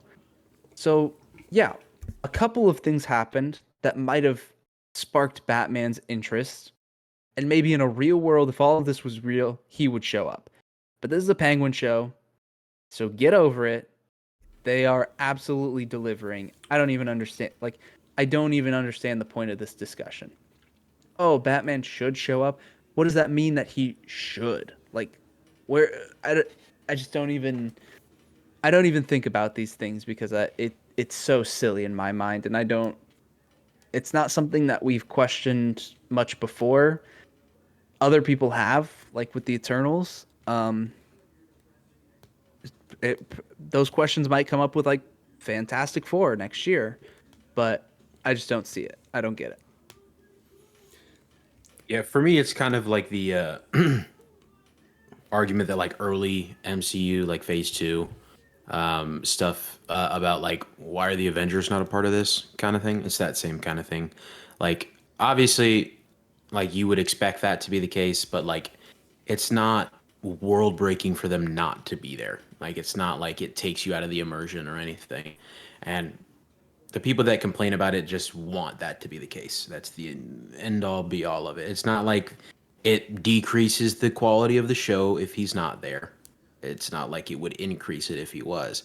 So obviously, I would like it to happen. I don't know if I don't know if I fully agree. I don't think that him showing up would inherently make it then about Batman. I still think that it could be a Penguin focused thing if they do it right, of course. But obviously, I would enjoy it if that happened if they did it right. Let me preface with that again. But I don't think it needs it whatsoever. And if anything, it's just I find it funny, like looking at how a gigantic bomb went off in the middle of Gotham, and like, yo, Batman's not here. Like, I find it funny, like that's if anything, but I'm not gonna get up in arms about it. Like, dude, Batman needs to be here. This is so stupid if he's not here. I'm not gonna like this universe. This is so dumb. Like, Yeah. I don't. It's not that deep, bro. Like, if you guys want to be fun suckers, then go ahead. That's on you. I Benjamin knows a thing or two about that. I did see that was stupid. That was I did see a lot of that over the week. Is just I think Soups had even tweeted it, and I was like, did you Oh, your not? boy? Yeah, my boy. I was like, did you not see the end of Batman? Like, bro, like cut my man some slack. He is still learning. Like, lay off my goat like that. But I saw a lot of people seriously being like, where's Batman if Batman doesn't show up this, if he doesn't show up that. But I also saw people saying that criticizing the show for kind of ruining what the Batman set up, which was how all the criminals like are like scared while they're out doing these things because they know that he could be in any shadow, any dark place, that he could be keeping an eye on them, that they've become scared of him and scared that he's lurking or that could possibly come out. Yet we turn to Penguin and there's people like Sophia just blowing up Oz's cave, or people like the people that work for Oz going out and doing his dirty work and doing it with a smile on their face and things like that. A lot of people have, or not a lot of people, I mean, I say a lot of people, I've seen like a couple tweets. I've seen a couple X's of people taking that criticism, saying that the element of the element of these criminals fearing the Batman, looking over their shoulder every time they're doing something illegal, has disappeared with this show.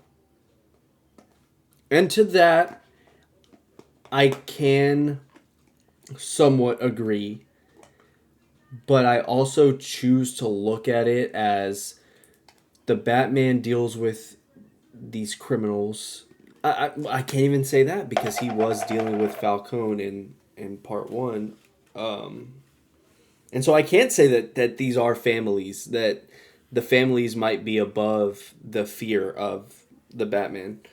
Which, again, maybe they are, because Falcone wasn't exactly horrified of the Batman when he was doing all of his dirty work. So maybe that's an excuse. I don't know. I would like to hear from y'all, though.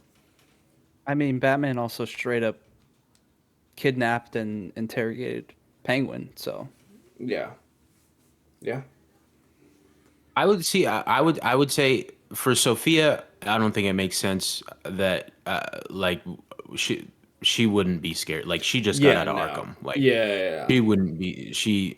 I'm sure she knows about Batman, but she doesn't know like what he's capable of. Yada yada yada. She's not gonna be scared of him. Penguin, like, yeah, maybe to a degree, but also like, he wasn't scared of him before, and it's not like they exactly roughed him up when they interrogated him or anything. Yeah. So if anything, he might just think like, oh, he's scary, but he's just a Boy Scout at the end of the day, or that kind of thing. Where I will agree is like the low level thugs, like the people that work for Penguin, the people that work for Sophia. Those ones are the ones that are doing the lifting. They're moving the product. They're actually out there on the streets doing these things, and they have their bones on the line, their body parts on the line.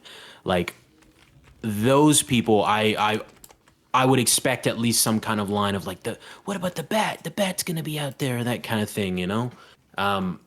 So I think there's a valid point when it comes to that aspect of it. But as far as like the higher ups, like, yeah, I think in terms of like, Carmine did not care in Batman Part 1. He did not care whatsoever about the Batman existing. He still did his thing, and he was proud while doing it. And so I could see Salvatore being the same way, you know, and Salvatore running his family like that, as well as we already mentioned Sophia and whatnot.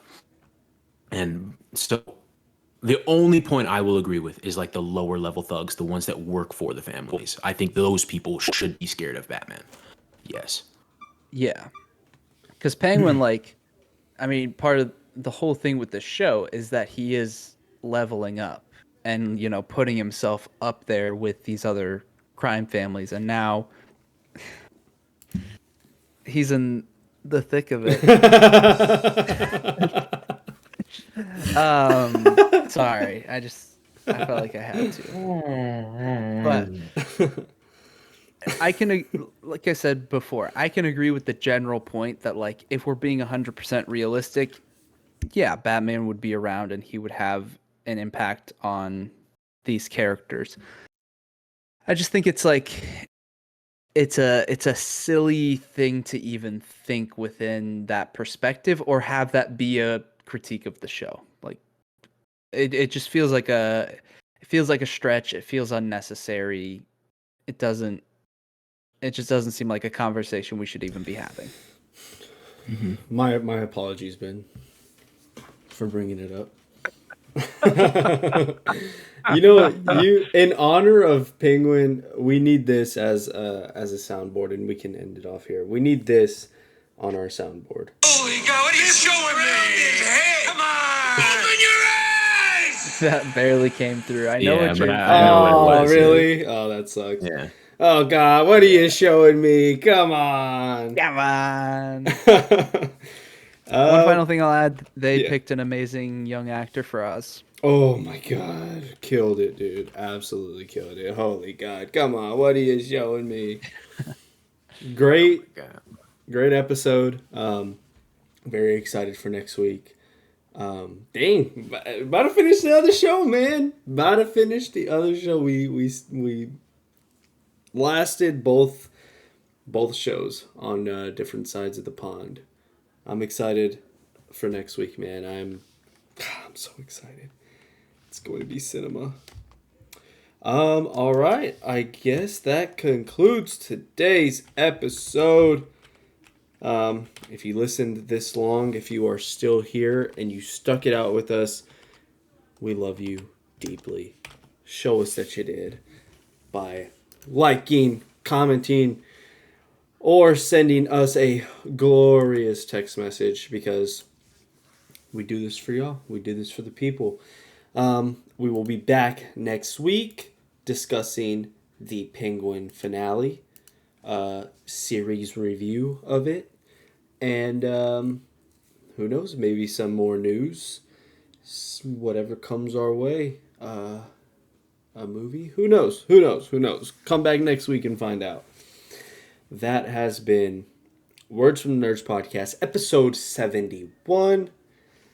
And we will see you in the next one. Peace. Adios. Sayonara.